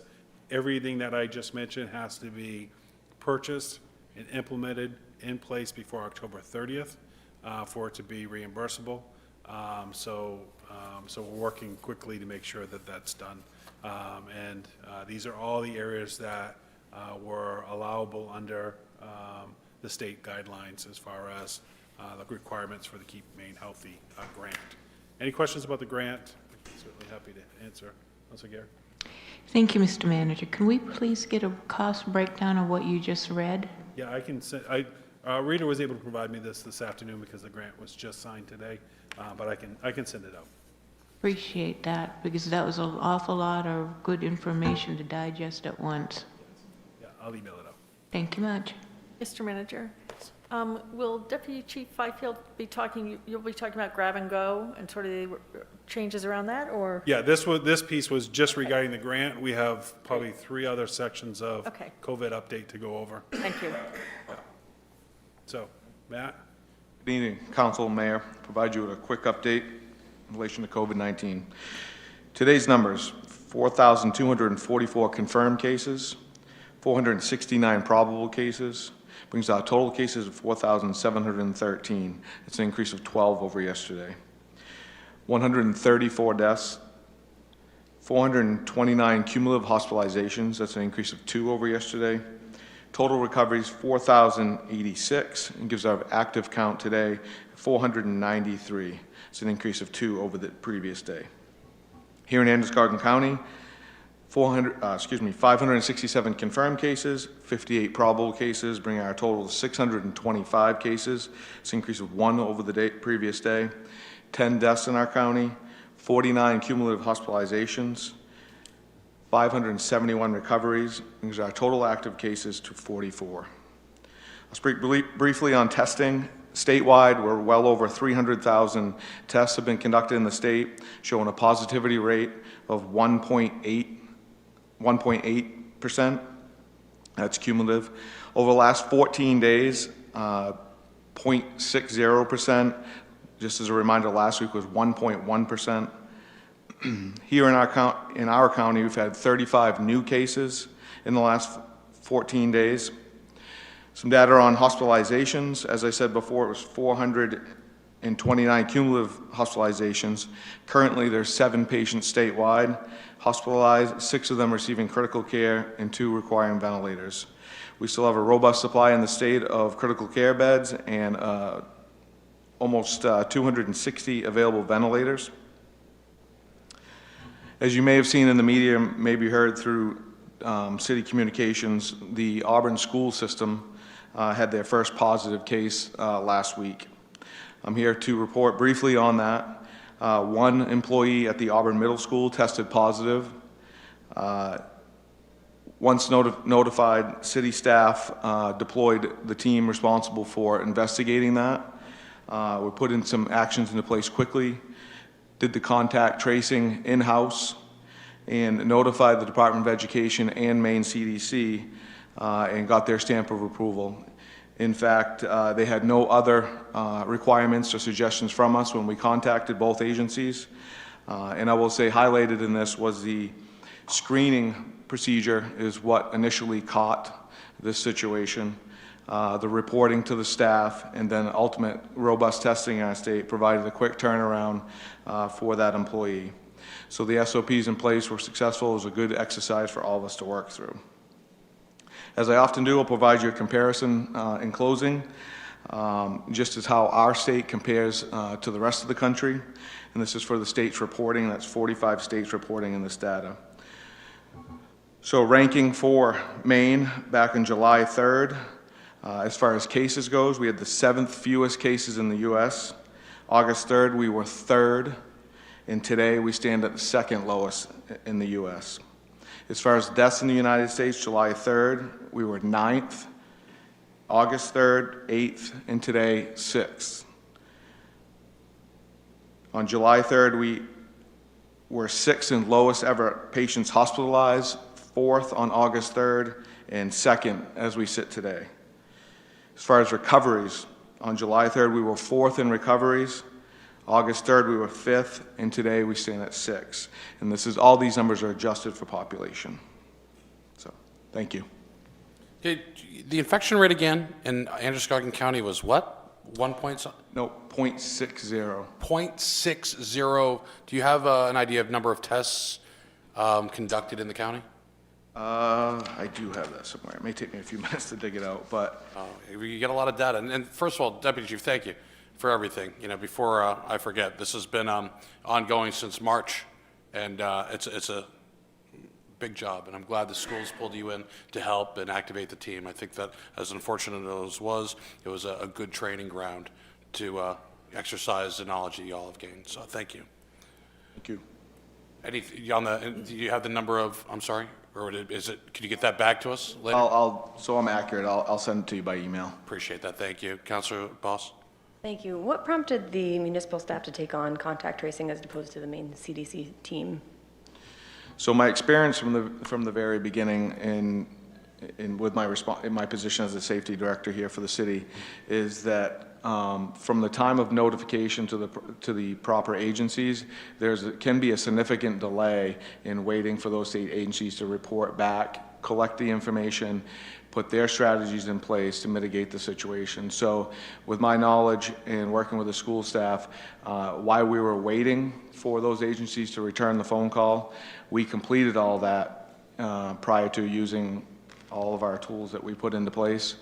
So there was no time wasted. Thank you. Yeah. Very good. Any other questions for Deputy Chief? No? Thank you very much. Next on the docket would be Sabrina Best and Mark Goslin, both.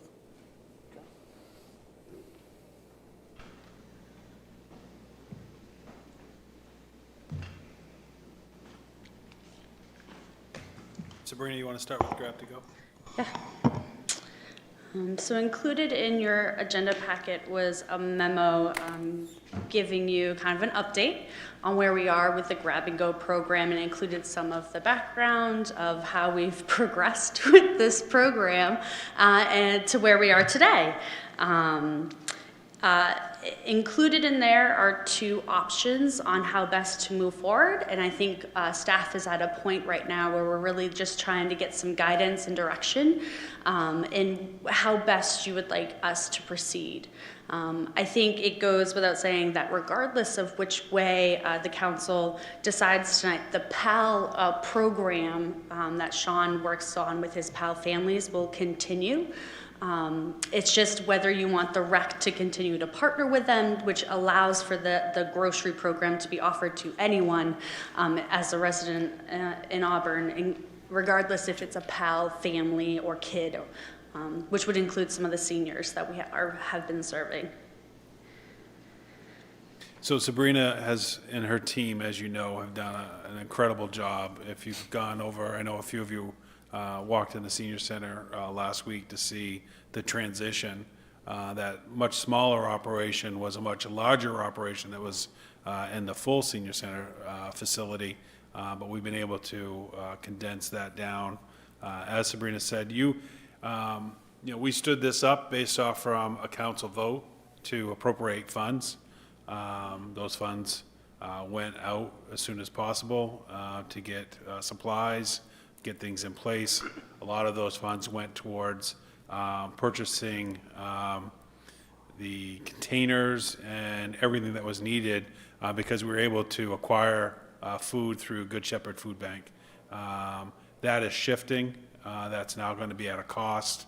And so that's why we really believe that the best thing to do is focus on priority families. But again, this is really, as the council voted on it originally, that's why we're moving it back. And we kept it running through until this meeting.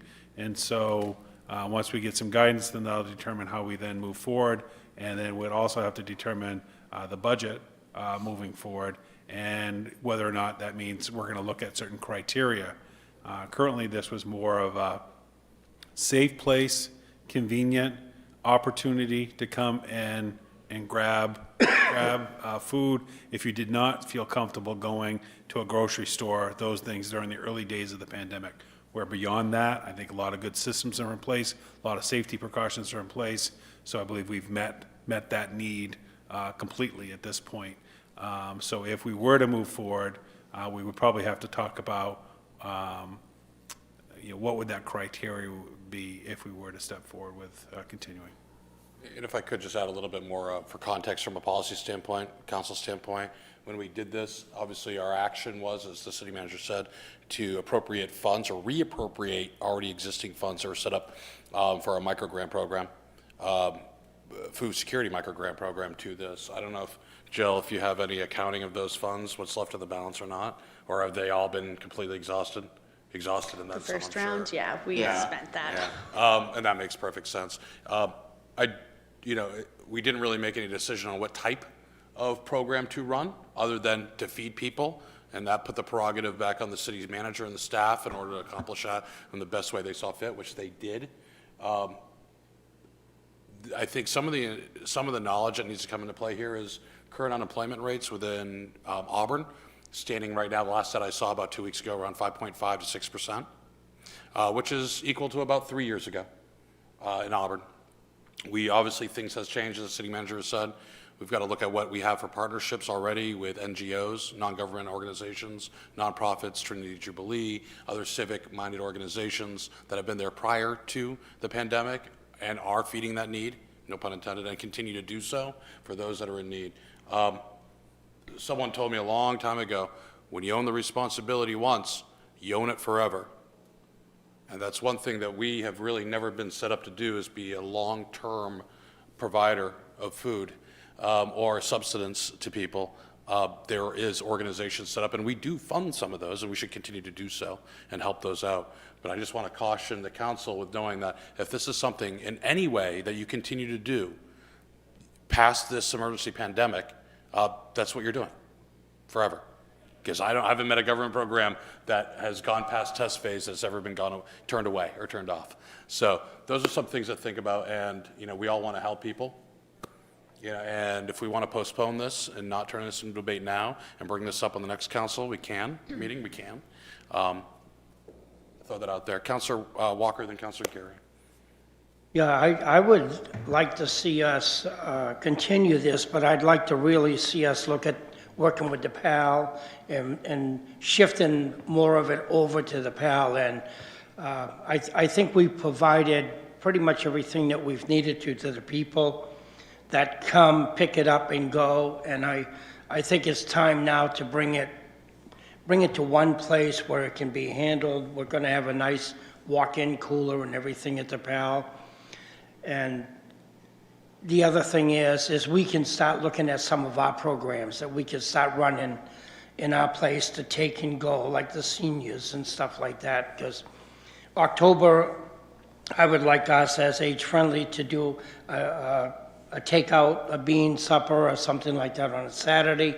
I still want us to do the Thanksgiving dinner, which will be on Thanksgiving, of course. That would be drive up, we'll give it to you, you'll go. They'll tell us what they, want or don't want, because we don't want to poison somebody with something that their body can't handle or whatever, like a red hot dog. Allergen. I think poison might be a little harsh of a term. Well, whatever it may be, it wouldn't be good. So, Wouldn't be good. But I would like to see us try to use some of this in our own advantage for our own programs. So you're looking We've at- been locked out for a long time. You're looking at option B then, which is really shifting it to the PAL Center for PAL families. Yeah. As staff. And just to clarify, this was started at PAL. PAL had been doing it. Yep. It's just going back to PAL. So That's PAL right. will continue doing it. Is there any more comments on that, Councilor Zanya? I just want to make sure, from what Councilor Walker said, that the elders in the community are not now being left out, because were they accessing the grab and go at a pretty regular basis? It seemed to me that that was what was going on, and now if we just shift it away and just do PAL families, are we still taking care of? No, I'm not saying do just PAL family. I'm saying we still would do the people that want to grab and go. Well, okay, so let's look at that again. I don't want us to think that those 145 people just came out and they are not able, there is no other resources in the community. There was resources before, there's resources currently, and I don't think anybody, have you done a census yet, Sabrina, to drill down on this? So in anticipation of this program continuing, staff did some legwork, and in order for the program to continue, the funding that we would use would be the CDBG allocation. There was 15 grand that was set aside for food, specifically for food, and then PAL itself also got 7 grand. So anticipating that that would be the funding source we would need to continue with, that means people would have to now qualify. It couldn't just be you call, you're an Auburn resident, and you automatically get put on the list. So going through the CDBG qualifications, which are income levels and some other items, we've collected on just the rec side, we have 118 households. In that 118 households, we've received 51 that qualify. So it's decreased our number, but we still are waiting on, I think, Barker Mills and a few other places, which could increase it. If we decided to not move forward with this program, the seniors that have been accessing this food would no longer have that ability, because it would just be brought back to the PAL families. In both options, CDBG funding would have to be used, therefore there would need to be a qualification process, which we've already started, and we would be moving the whole operation to the PAL Center for the future, for the rest of the year.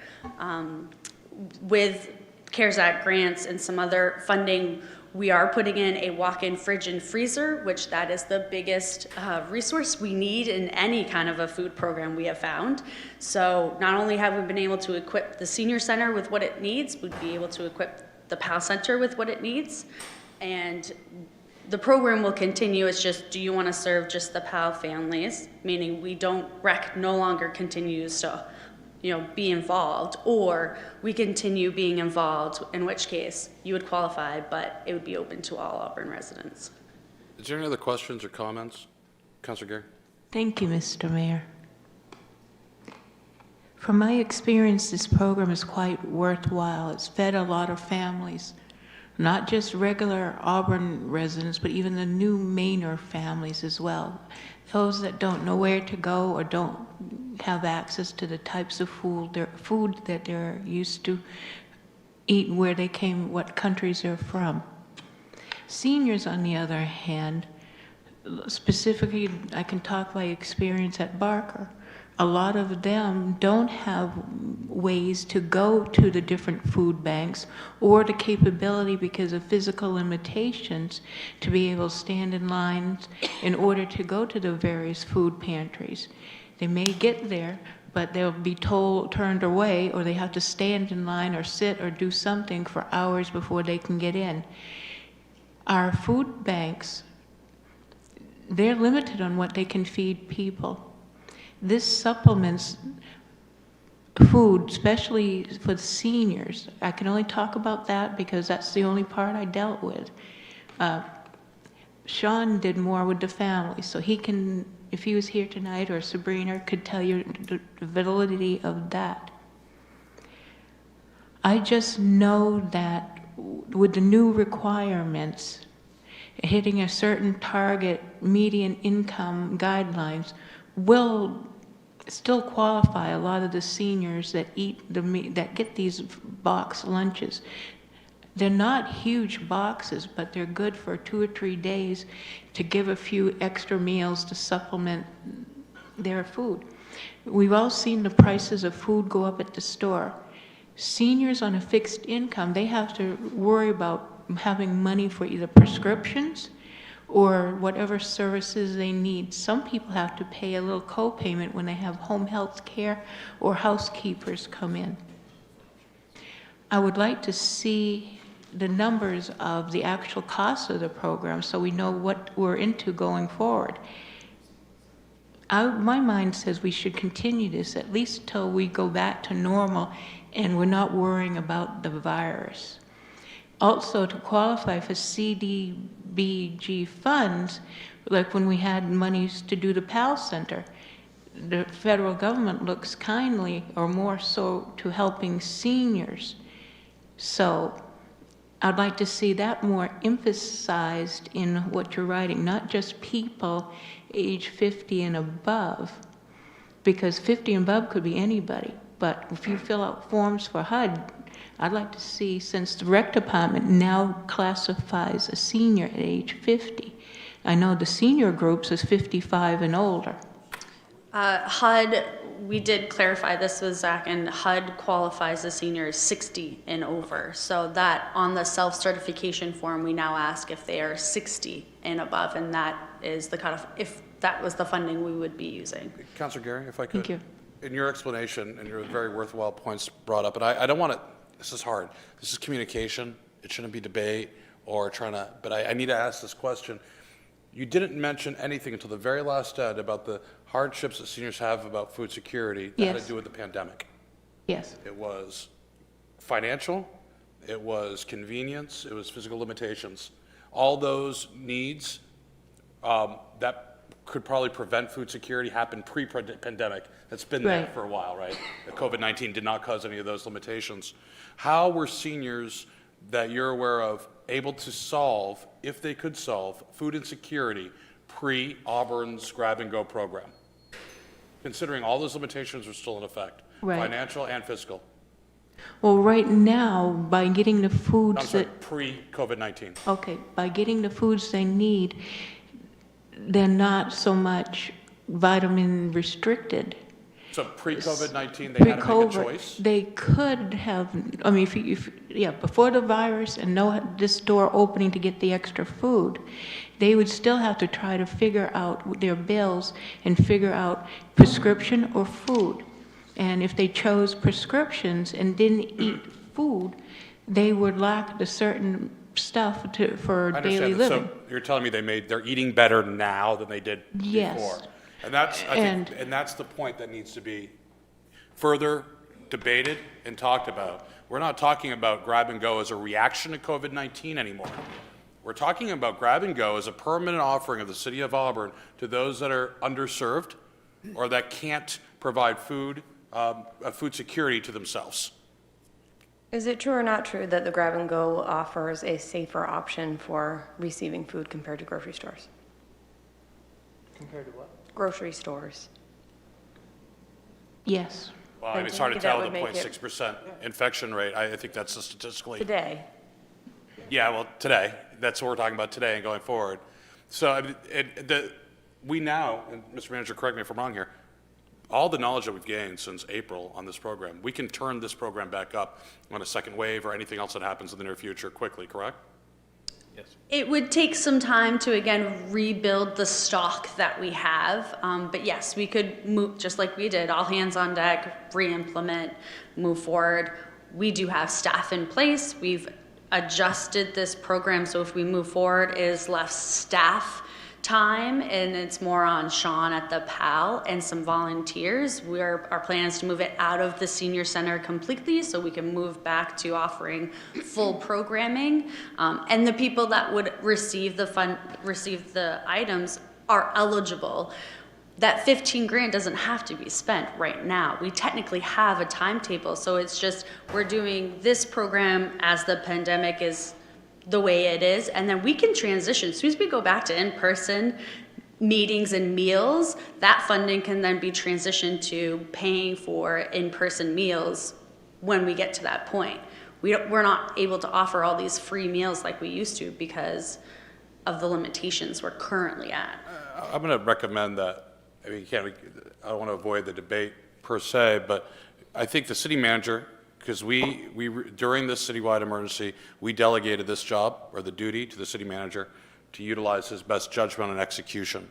Short term during the pandemic emergency. Now, we're still under a citywide emergency at this point. It makes sense that we have a larger conversation in the very near future about food security, and that we direct the city manager or ask the city manager, against his discretion, to make sure the vulnerable members of the population, based upon COVID-19. Again, we have to get back to the basics. This is for COVID-19. Again, seniors, more vulnerable. Even though our infection rates are low, there's still a more vulnerable cohort. How can we address that during this, immediately? And then we have another conversation on food insecurity. Councilor Boss. The $15,000 of CDBG funding for the food, what is the fiscal year that needs to be used within? From my understanding in my notes, Zach believed that we have 2 years to spend that. Again, with how the exact timeline, he would have to speak to that. But in my notes, it was a 2-year timeline. The Good Food Shepherd Bank, basically everything we got this summer was free because of all the grants and help and funding that they had. They will look to start charging again, which is 16 cents a pound per week. We would get anywhere from 1,200 to 3,600 pounds, pending again what was available. Sean feels very comfortable that if we were to continue with the numbers we have, he could do it and feel confident with spending $500 a month. I think the broader conversation is also pulling in the NGOs, or non-government organizations, nonprofits, i.e. Meals on Wheels. What are their current capabilities and their current logistical structure? $1 spent in Auburn with a strained logistic chain versus $1 with a well-oiled logistic chain with Meal on Wheels might get you more pounds per se, or more bang for your dollar. That's something that we need to go in a little bit deeper. The City of Auburn is not set up to provide food at this point. It's not a core mission. I'm not saying we shouldn't, But I'm saying we need to look and explore all the ways to deliver that service and to utilize existing partners more cost-effective and more impactful way. I do think that one of the big things that has come out of this is there's food, and we knew this, but it's hard to quantify. We have food insecurity. We've seen stats, but now we've actually seen the face of those stats. It's just how do we go from here? So bigger picture, and again, it's not a vote, but if we can give some sort of consensus on manager's discretion for the continuation of this through the citywide emergency, but a further conversation on overall food security, I think that will go a long way. I'd like to see the information on when those funds need to be used by, because if we've seen the face of food insecurity and we have money available to feed them that are not city funds and we don't utilize them, I would be disappointed. Everybody in agreement? Yeah. Short-term, long-term? I just think a clarification. So we're asking the city manager to come back to us with a recommendation on, The city manager at his own discretion, due to the citywide emergency, because that's what we empowered him to do to finish off that task, but then come back to us on a long-term strategy for food security or to solve food insecurity. That could consist of multiple approaches, partnerships, our own programs, and so forth. so are we making a decision between A and B tonight? That's Now, what- we're giving the discretion to the city manager to move at a basically a pace of his choosing, based upon the situation on the ground. That was staff, my food. question. So we're just hearing information. We're not deciding on one or the other. It's not a workshop, so the city manager will. Yeah, I mean, we're just continuing the empowering. I mean, during communications, it would be improper to ask for consensus per se on one Right. option or another. We've already gone down the road of debate, probably more so than we've ever had during this topic in the agenda, but I think it's obviously important. But at the end of the day, it's something that needs to be tackled by this city council very, very soon in a long-term view. But the short term needs to be up to the manager, in my opinion. Again, I'm giving you the information. Councilor Mills. I'm in favor of, while we're in a state of emergency, that the city manager continue to allocate funds as he deems necessary within a state of emergency. So, Municipal Once- or state? We need to clarify because there are two. Sorry? Municipal or state? Citywide. I just want to have that clarity so that we're not unclear when that. Citywide, which are still in. I'm assuming that if the state rescinded their state of emergency, we would do likewise. Not necessarily. Not necessarily. We'll have to see when that happens, and I would hope, I would like While to we're get in a back to normal. municipal state of emergency, I am in favor of what you're talking about, but not after. Any other comments on this? If not, I think, Mr. Manager? Councilor McLeod, I'm sorry. Well, I would just be in favor of keeping everything as it's going then, if we're going to leave it at the discretion of the manager to keep the program running as is with the funds we have until we have our long-term conversation about it and changing what we can to fix food insecurity. There is a fiscal note attached to everything post-September 1st. So we'll leave it up to the discretion of the manager then? That's what you said?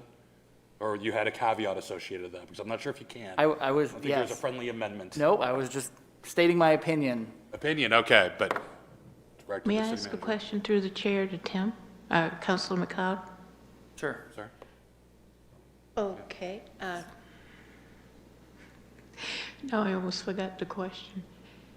When you talk of what you just said, are you in agreement what they have to do in order to use HUD funds to have that paper that everybody now has to fill out, that you gotta hit a certain median income in order to qualify?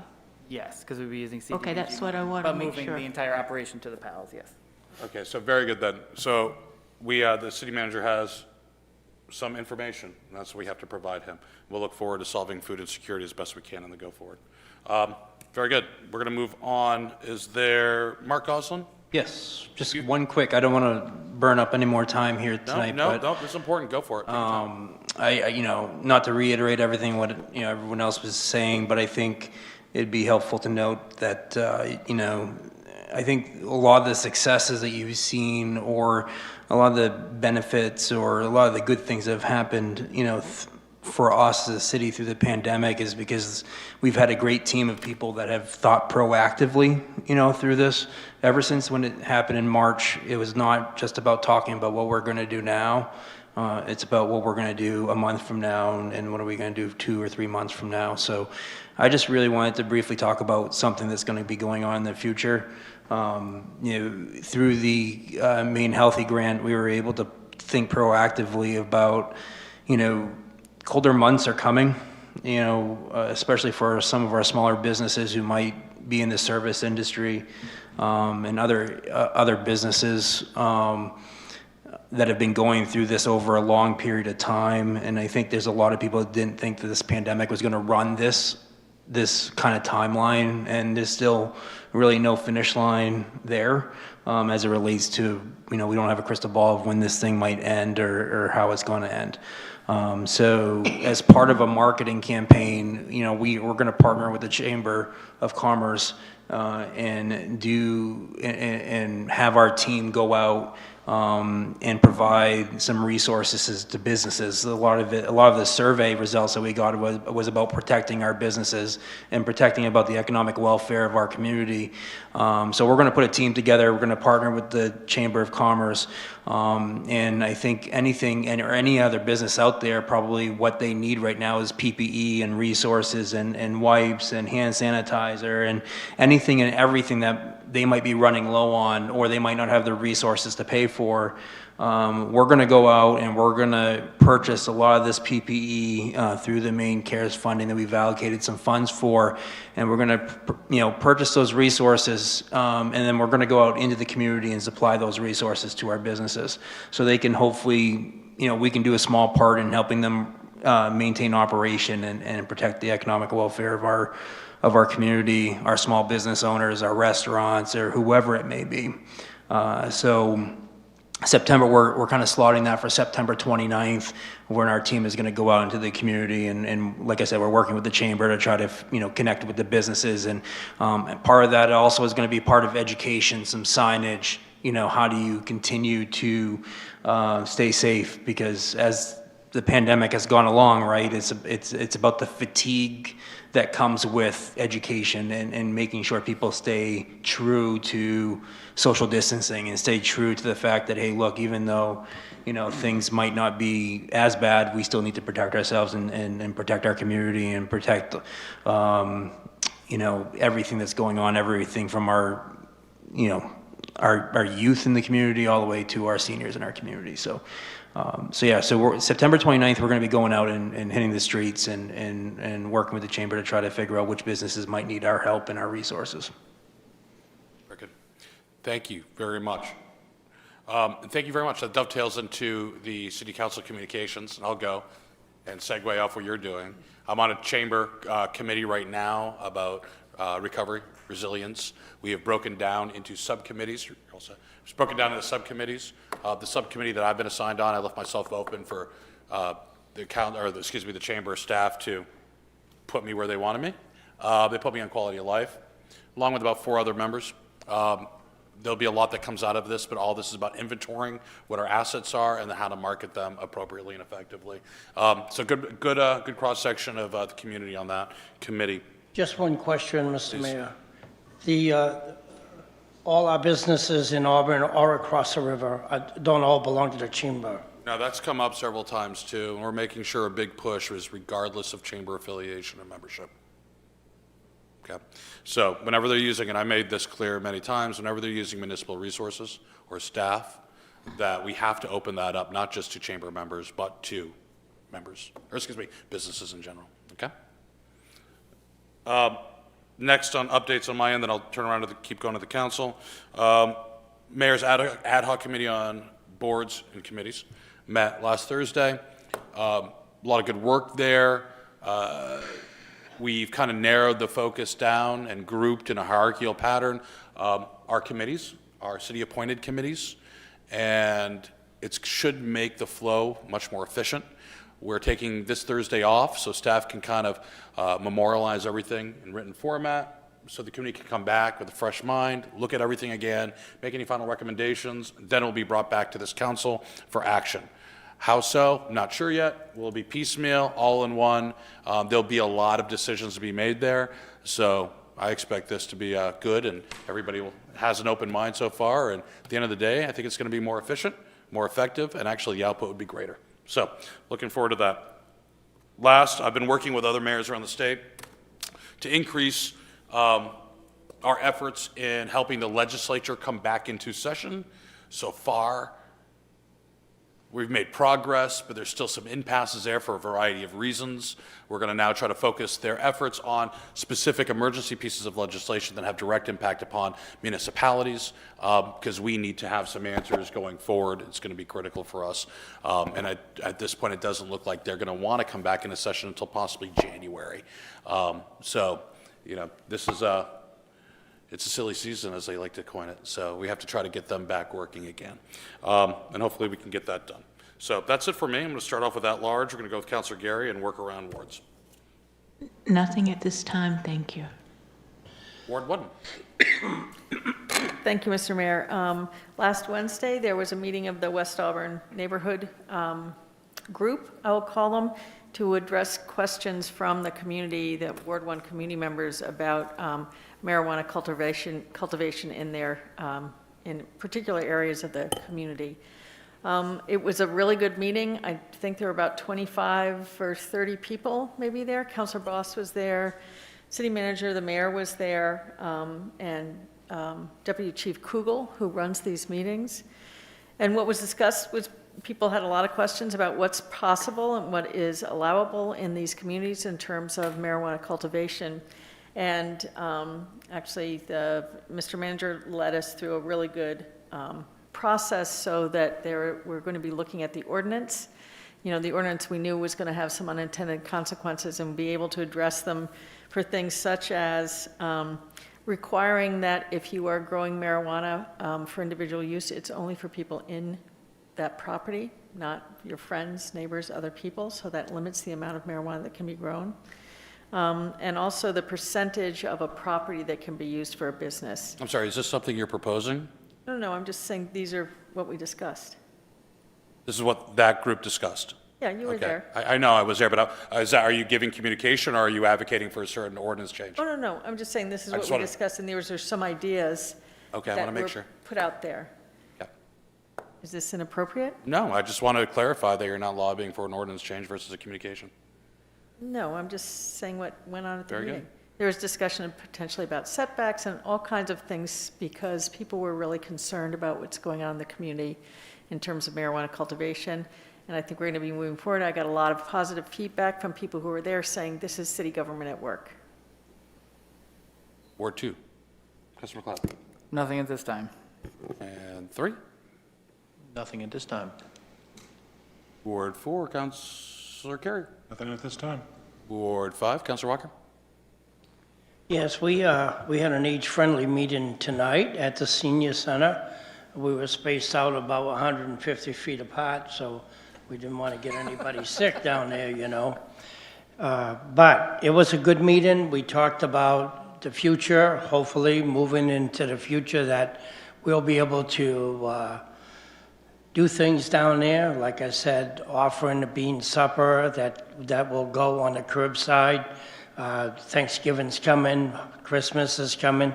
So we're hoping that we can wrap up some of the things that are going on now, open it back up to the city itself, that we can do some of our true functions that we would like to participate in as senior citizens and other things through the recreation department. But I thought it went well. Everyone had questions, thoughts, and different ideas. And we just said, we'll put them all in a basket and we'll shake it around and see what comes out. Okay, that's the first time you've met since? March. Yeah. Congratulations, great. Councilor Boss. Thank you. Just want to clarify, there's no report out on committees during this period? That's later?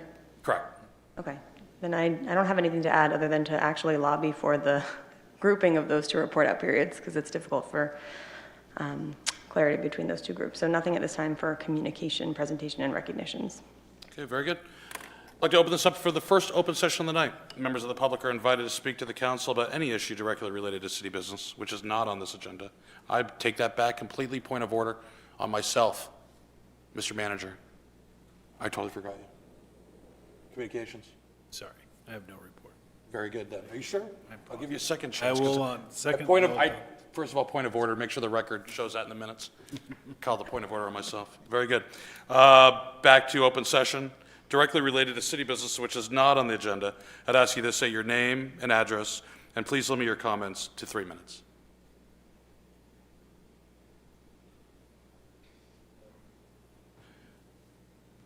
No members of the audience, no members of the public are here to speak tonight? No? Okay. Great. We're going to move on to unfinished business, which we have none of. So that brings us to new business. First, we have an order, 100-0908-2020, approving the special amusement and liquor license for Martindale LLC, DBA Martindale Country Club, located at 527 Beach Hill Road. This is an existing business with a change of ownership. I'll entertain a motion at this time. Second. I have a motion from Councilor Boss, second from Councilor Walker. Open this up to the public. Is there anybody from the public that would like to speak on behalf of Martindale or anyone else? No, we're all set then. Okay, I'm going to bring this back to the council. Council, any debate? Comment? No? Ask for a One vote. question. Oh, yes. Yeah. My assumption is that the previous owners of Martindale did have a similar liquor license? That's correct. Thank you. One of the members is still, they were part of this moving forward, so they're still on staff there. Great, thank you. I'd like to ask for a vote on this. All those in favor? Order passes by a vote of 7-0. Next, we have proposed amendments to the Lewis and Auburn Water Pollution Control Authority, LAPACA, Compost Facility Agreement. This is Order 101-0908-2020, which is approving the proposed amendments. I'll entertain a motion. So moved. Second. Motion for Councilor Boss, second for Councilor Walker. I'll open this up to the public for comment. Is there anybody in the public that would like to speak at this time? None being. I'll bring it back to the council debate and or conversation. It was pretty well explained in our packet, the red lines. Any further clarification needed? No? Good to go then. I'm going to ask for a vote at this time. All those in favor of the proposed amendments? Opposed, abstained, none being. Order passes 7-0. Next is Order 102-0908-2020, approving the discontinuance of Butler Hill Road. I'll entertain a motion. So moved. Motion for Councilor McLeod. Do I have a second? Second. Second for Councilor Boss. Open this up to the public. Is there anybody from the public who would like to speak? Come on up, sir. If you could state your name and address. I'm David Haynes, and I live at 384 Butler Hill Road, and I've appeared before you at your workshop considering this. I think you know all the issues. I simply could say a few things, but I think you've seen pretty much everything I could say. I'd like to know if you have any questions of me. As you know, I own my wife and I own 260 acres of land on both sides of the Butler Hill Road. We have signed off our development rights, and we are going to hopefully turn that land over to the land trust and keep it permanently accessible to the public as it is now. But the road is an impediment for us. But a bigger issue for you guys is the cost of the road. I do have some figures here. The APW came up with about cost for $18 per foot for a good road and $140 per foot for a terrible road. Now, I don't know what you think Butler Hill Road is, but you're discontinuing 3,375 feet of road. So the city will either save $69,750 a year or $472,500 a year. Those are just numbers. Does anybody have a question for me? And Mr. Haynes, if I could, we don't allow questions and answers during Okay. public comment, but I've got a solution. If you could, excuse yourself and sit in the front row here. That way you can come right up to the table if we do have a question as we go into our internal deliberations. Does that make sense? Yeah, oh, you want me up there? Or? You can sit right in the front row there, not necessarily at a table, but if we need you, it'd be great to have you close by. Okay, so thank you. Is there anybody else in the public that would like to comment on this? I'll now close open session on this matter. I'll bring it back to the council for deliberation. And Mr. Haynes is right here. He's been here Someone's before. coming. Oh, Mayor. I reopen. Okay, very good. If you could state your, I'm not sure if you heard in the back room, but state your name and address, and please keep your comments limited to 3 minutes. We'd appreciate that. Thank you. Thank you, Mayor. My name is Jim Peak, and I live at 25 Hillsdale Street here in Auburn, up on the hill. And I'm here in support of David and Alisane's request to discontinue the Auburn portion of Butler Hill Road. It's a wonderful area, and I think it would be a great asset to the city of Auburn. I don't know if any of you have ever driven down that road, but people speed right through there, and it makes it hard to enjoy the area. I like to walk there, and I think for safety reasons and enjoyment, I'd like to see that discontinued. That's all I have to say. Sorry, can you state your name again, sir? I didn't catch My it. name is Jim Peak. Jim Peak? P-E-A-K, and I'm at 25 Hillsdale Street here in Auburn. Great. Thank you. Thank you very much, sir. You're welcome. Should I sit right here? If you'd like, you can. Anybody else? No, that's really it. Nada? I'll count to 3 silently in my head. Very good. Thank you very much. We'll bring it back to the council now. So, council, this is, we've had this come up before. Thoughts? Councilor Gay? Thank you, Mr. Mayor. I still support my original concept of not supporting the discontinuance of this road. This road is in better shape than the Merrill Road. I happened to go to the convenience store down the road in Minot, or about where you go towards Minot, and he was disappointed that we were discontinuing the Butler Hill Road because that's how he goes home every evening when he gets done work, when he works at the store. A lot of people were concerned that we were closing it. And they were also concerned with us sending all the extra traffic down the Hatch Road. I'm sorry, go on. And so it makes perfect sense in my mind to leave it as is. Before it was graded this last week, I rode it with a friend driving at night. And yes, the road was bumpy like any dirt road, but it was a great road. And I can't see how you speed on that car because of the gravel and the stuff. So to me, I think you'd have to watch your speed going on the road. So I don't know about speeding on the road. Oh, let me tell you from personal experience when I was 17, you can speed on that road. It's more fun when you get a Volkswagen Rabbit, though. Is there any other comments? Councilor Yes. Walker? I also talked with some people out on the Hatch Road area, and the problem that they see with closing that is if they want to go to the Minot side, and if the Hatch Road in the wintertime is really bad, slippery, they don't want to go down over the big hill to enter into Minot Avenue. They do go out the Butler Hill Road on purpose, because that hillside is nowhere near as great going into, and now, would be the Minot Road, but the Hatch Road is really a dangerous road when it's very slippery out. The other thing is, many of people come from the Minot side to come up to go to our apple orchards, which connects up and goes across the Hatch Road. Them people say that you take this away, now we've got to come all the way up the Mechanic Falls Road towards the Hatch Road. So they're not all happy about it as well. Folks, any other comments? Question. Oh, okay. Okay, well, let's carry it. Boss, clap.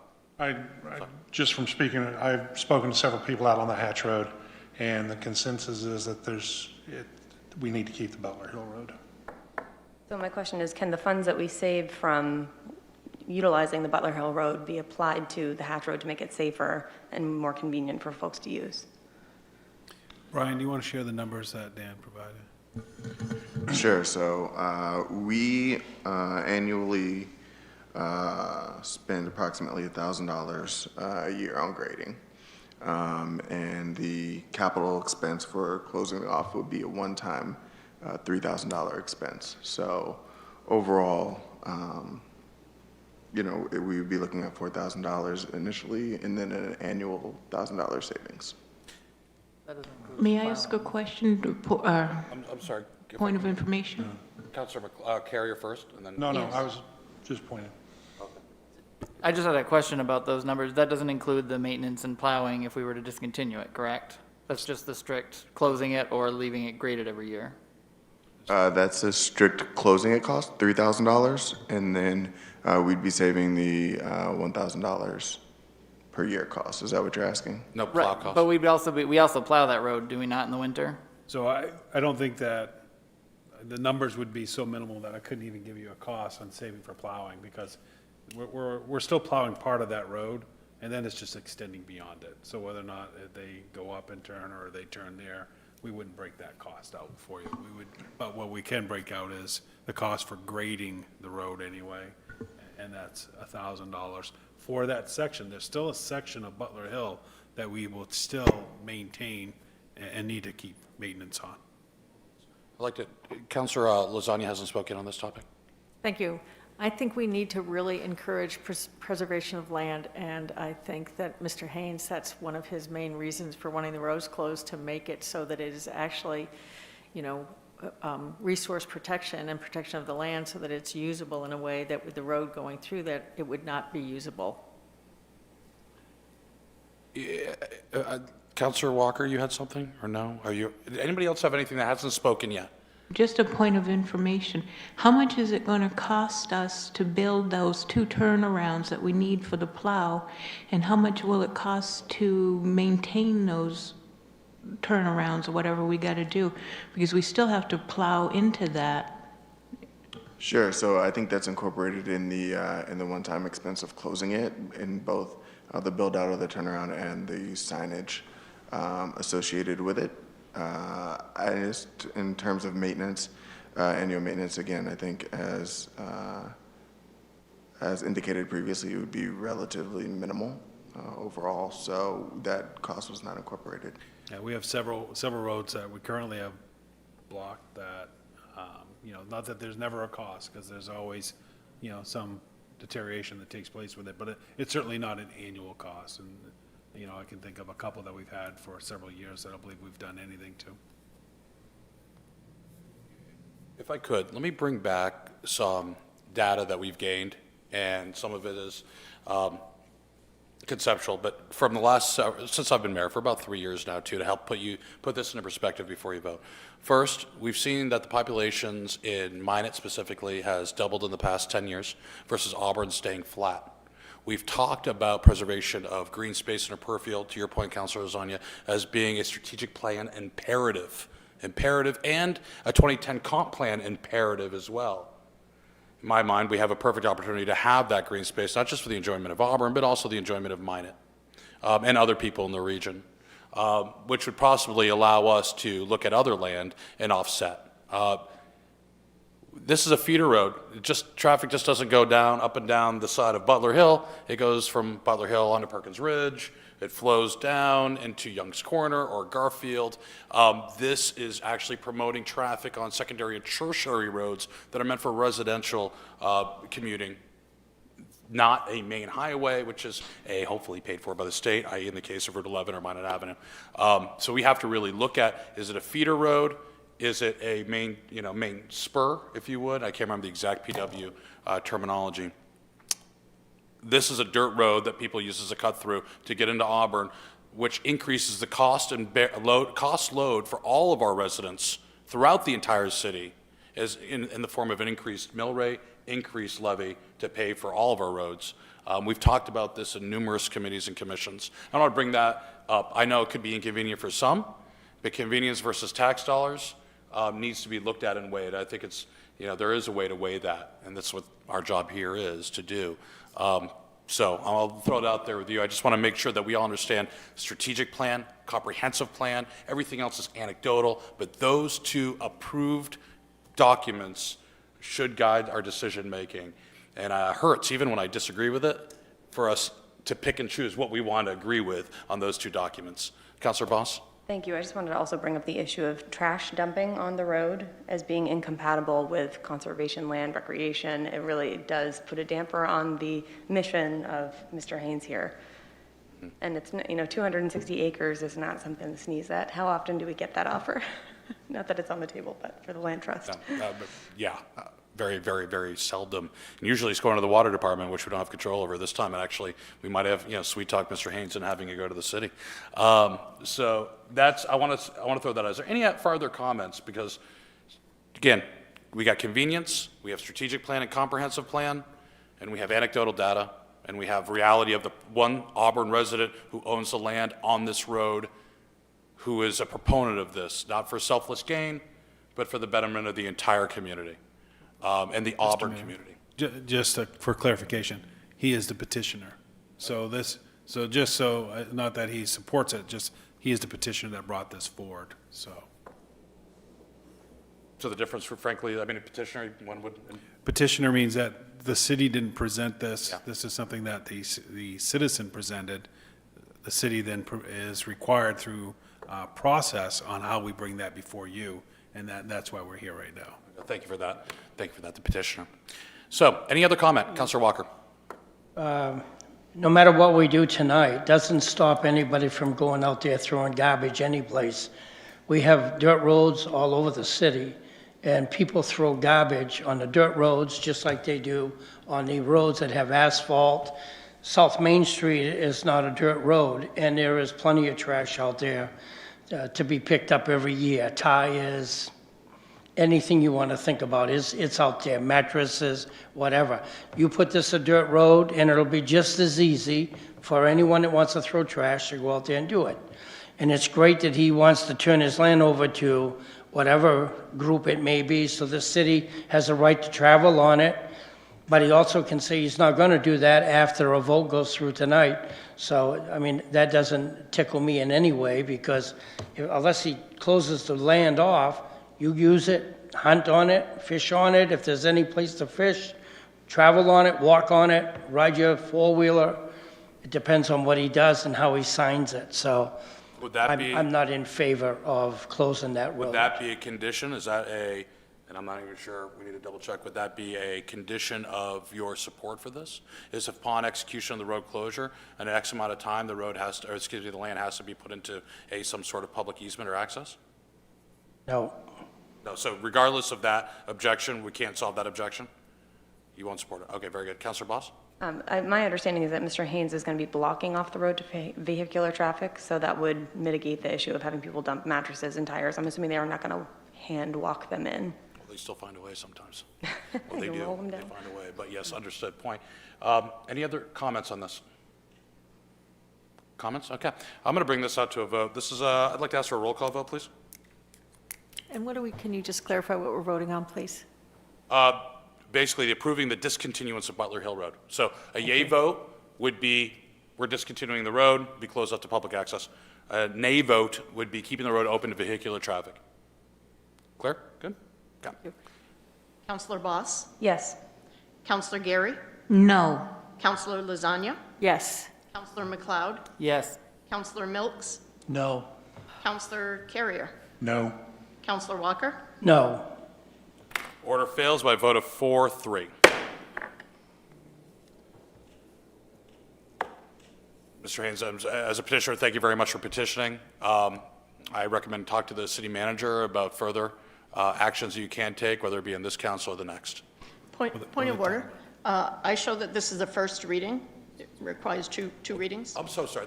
We had a workshop last week. Okay, or last meeting. Thank you. I apologize. One more reading. That vote can be reversed in the second reading. Say that again. We have two readings on this order, and I spaced that. The second reading, if it does get approved by the council, a majority vote, then the road will be discontinued. September 21st. So that'll be the second reading. There'll be another vote. Yes. So we always have two votes. It failed the first time, but then we'll have a second vote. If it passes, then it'll be discontinued again, or it could have the same outcome as tonight.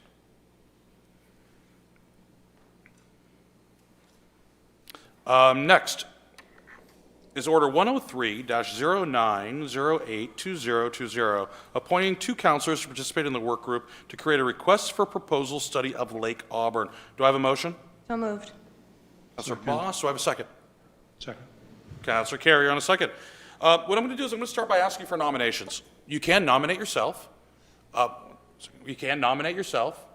You can nominate one person. There will be no need for a second of that nomination.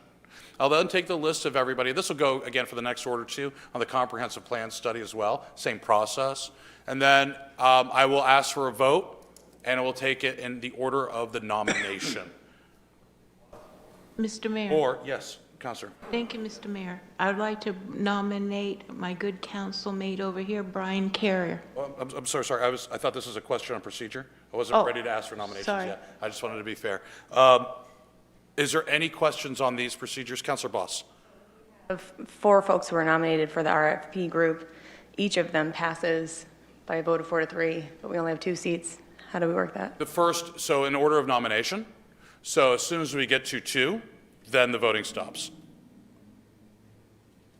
So what was the point of doing the letter of support to the The council? letter was just so we could start communicating with other counselors, or you all could start communicating with other counselors, that you had an intent of doing it. You wanted to be part of it. So that way, it's kind of like, okay, helps kind of narrow down the concept of who should I nominate, who's interested in it. It's something planning board uses a practice as well, and other bodies do. So. First 2 nominations that come to the floor are the 2 people. No, nominations, we can open up nominations. The votes will happen in order of nomination. Okay. So that is why, to be fair, why I'm asking, if there are any questions, and Councilor Gary, jump right in there. So is there any other questions on procedure? None? If you want, I will say, you can, as a point of order, recommend a secret ballot. We'll still do the nominations, and then you can vote for the two votes per counselor on who you want to be on the commission or RFP committee. And those votes will be tallied and the results read. We'll do runoffs if there are ties or multiple people who win. Okay, so those are our options. Okay? When do we need to know that for? Point of order, sorry. I'm sorry? When do we need to decide if we want to do secret ballot or vote down? You can do that right now. You can, at this point, I want to make a motion to. And would we be able to implement that this evening, or is that at a later date if that were the Sue? choice? This evening. This evening, absolutely. Okay. I've never experienced it, so I don't know what.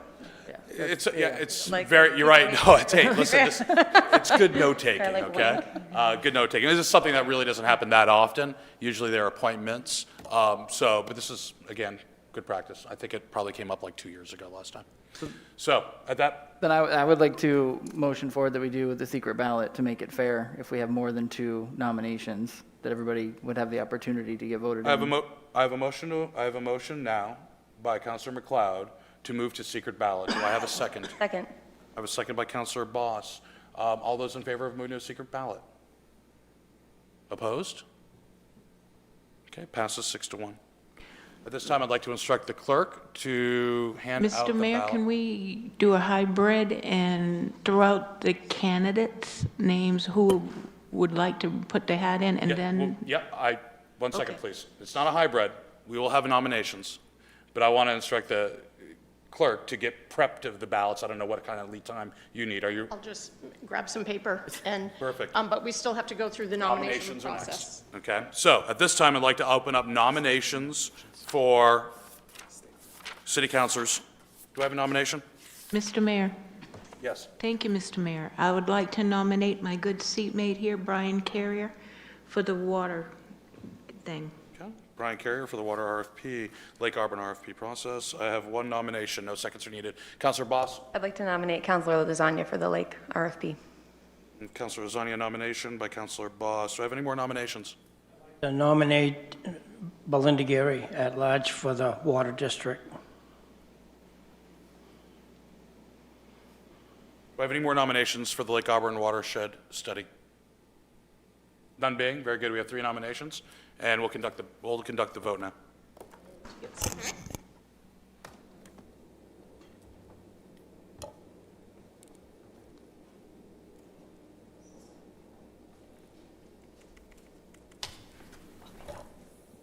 Here's some paper. I got paper here somewhere.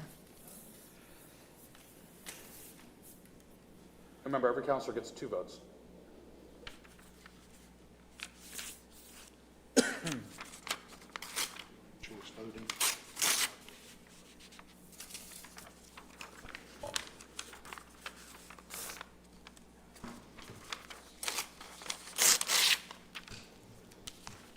Hand those down, please. Sure. Pieces? One. You can write both names on one sheet of paper. So is this secret or is this public? Do the counselors have to write their names on top of the paper? No? Secret ballot. It is secret ballot, not just ballot? Okay, very good. Thank you.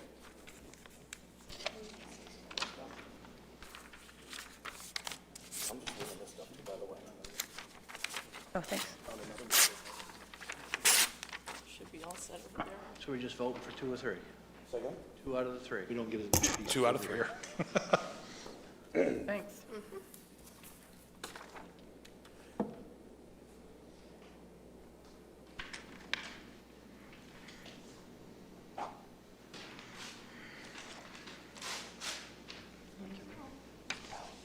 So 2 names, 1 paper. I'll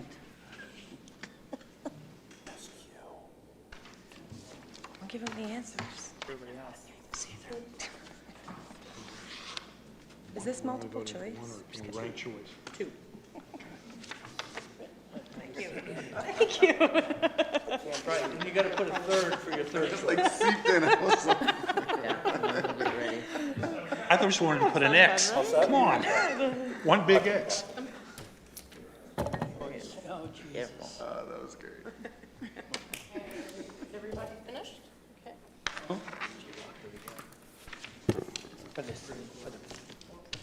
For the president.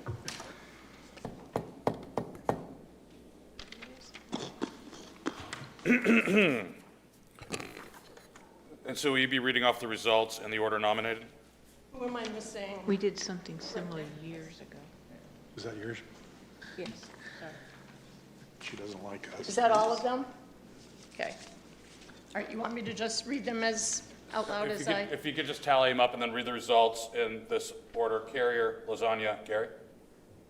Okay, but I should read them all out loud. Okay. No, Wouldn't you tally, agree? no, tally them first and just give us a total. Okay. All right, you want to do that for me? yeah.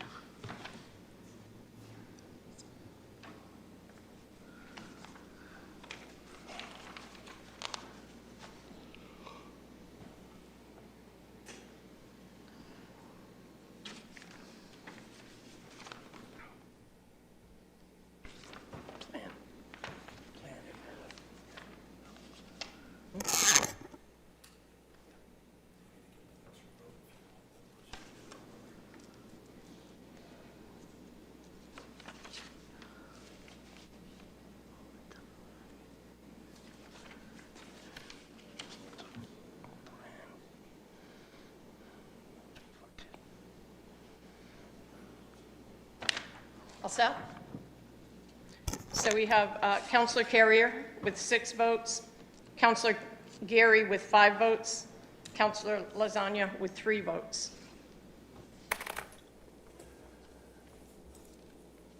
The selection by the City Council is Counselor Carrier and Counselor Gary.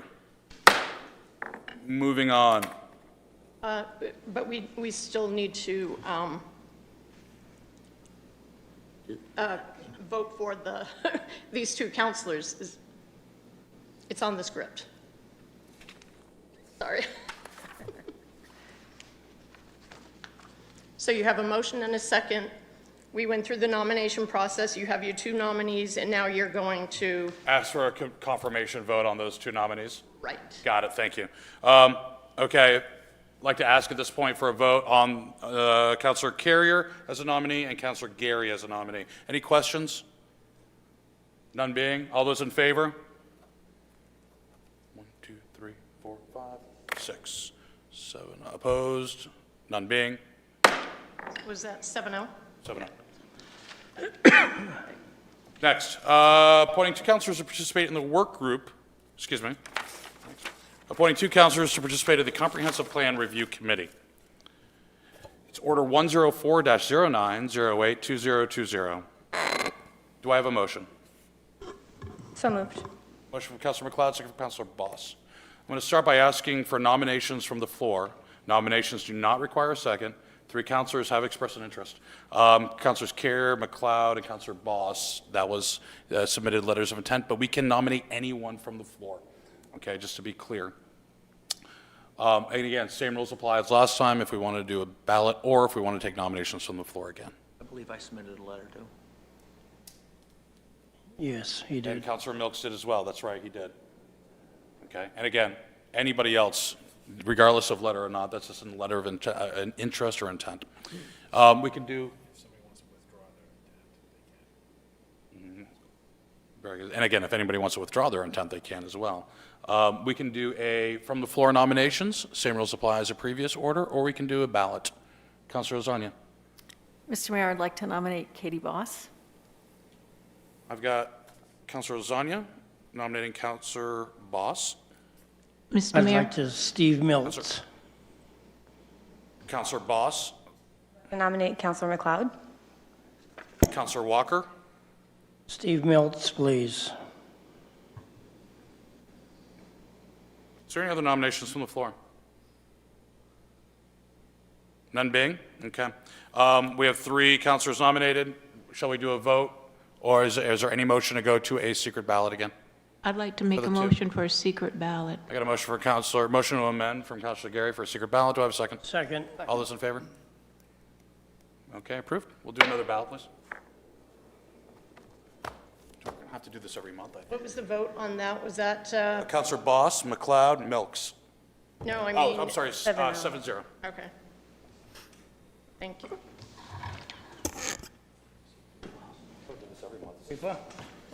Thank you, Mayor. Nominations. Thank you. Maybe she's handing them out Again. Yep. Hey, this could be our life if we didn't have. Having a good time. That sounds great. I'm trying to get the hang of it too. So it's just... Got one. I got one. Thank you. All set? All set. I do prom king and queen. Prom king and queen. bowl of cereal. 12 minutes. Something, it doesn't matter. It's pointless. Today, 9:30? 9. Close. And then I have to pack the vehicle. Just have Sue bring snacks or something. School committee, they have to do a motion to go past. Oh, really? Yeah, it's weird. It's like they have to stop everything they're doing and do a motion to go past 9. I don't know.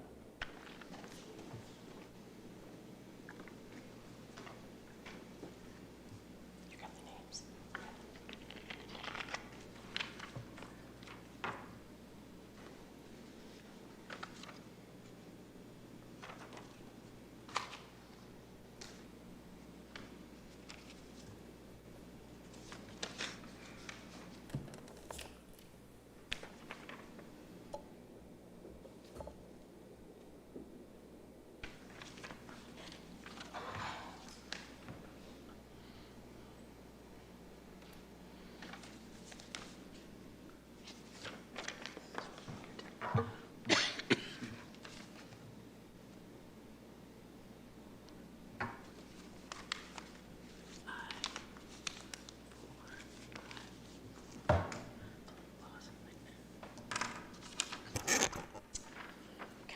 Councilor Boss and Councilor McLeod each have 5, and Councilor Milks has 4. Can I have this? Yeah. Top 2. We have a motion, well, we have, I'm sorry? No, we're already in the motion. We just had a bend for secret ballot.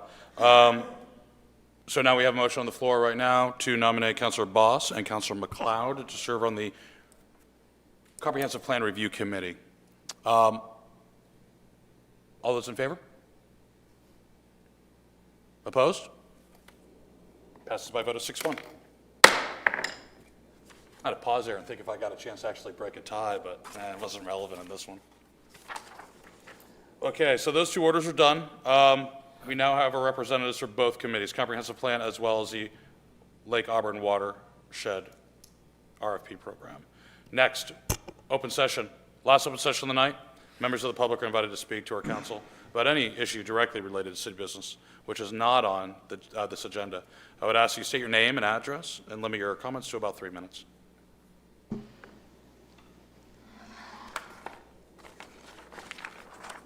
We have no one from the public that likes to speak during the second and last open session. I'll move on to reports. Mayor's report. The only report I have is this. I will be leaving the state of Maine on Thursday for business. I will be returning this weekend. I will be following city protocols on going to a state with self-quarantine up until I receive, hopefully, a negative test result, which, according to Deputy Chief Fifield, I should be taking the test probably Monday or Tuesday. I'll be available via phone at all times and email, but not for any community meetings. Turn it over. We're going to go in reverse order this time with Councilor Boss at large first. Thank you. I am happy to report out that the Ag Committee met for the second time. Our meeting was about 2 weeks ago now, and at that meeting we voted on officers. I received a nomination to be chair, which I accepted. The vice chair is Kathy Shaw, and our secretary will be Dave Griswold.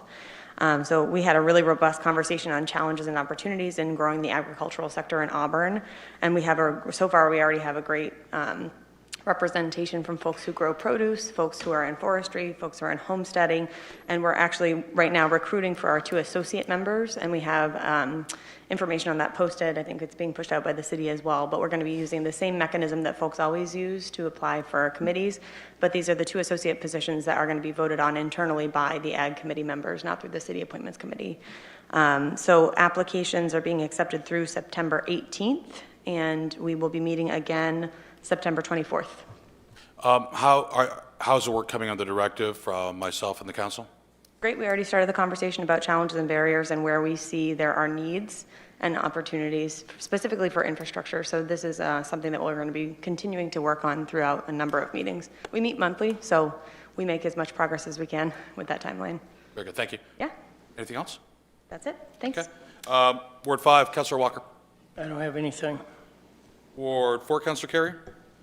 The airport board met last week. With the weather changing and things, they're figuring the runway will be finished by early next year, with the items being that they had to get repaired and fixed, and there wouldn't be time this year to go ahead and get the runway grooved, so that will be pushed back till next year. The school committee, for those of you who haven't been watching, I don't know how you could miss. We are in a hybrid system, 2-3. We will be opening, for the most part, by the end of the week. And we're looking forward to see how well this comes about and how the system works out. For the questions that were asked of me, they're fairly, the superintendent is fairly sure that we can make changes if we had to go to full remote within a day. Opening, if we were to open fully, would be a little bit further along because there would have to be some items taken care of at the school as far as deep cleaning again and things, but fairly equally being able to go back to full if we get the opportunity. Very good, thank you. Feedback I got on our special meeting with the school committee from members of the public was very, very positive. And I think we accomplished some of those goals there of getting this out into the public, so that's great, thank you. Going to Ward 3, Councilor McLeod. Councilor Milks. Nothing at this point. Ward 2. Just that there's an LATC meeting on Zoom tomorrow at 4:30. Ward 1, Councilor Zang. Nothing to report. And Councilor Gay. And at this time, thank you. Very good, Mr. Manager. Thank you, Mr. Mayor. I do have a few things.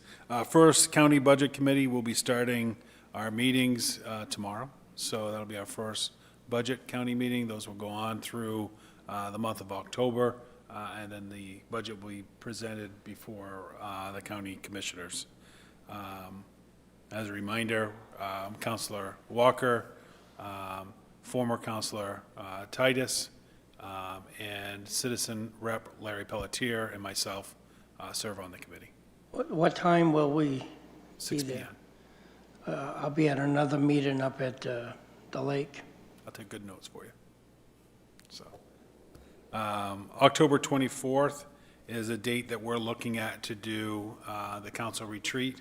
If you could take a look at your calendars, let us know, but it would be What's the date?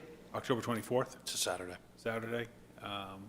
So if you could take a look, let me know, that would be great. And the last item I had is that the Auburn Rec, as the city did apply for childcare programming costs through the school departments. As we reported the other day, DOE funneled that money to the school department. Organizations had to apply to the school department for awards, so that has gone through. We hope to hear something very soon. That's it. That's it for reports. We actually had an executive session earlier between the workshop and the council meeting. That was to go over economic development matters pursuant to the appropriate state laws, 1 MRSA Section 405. I will now ask for a motion to adjourn.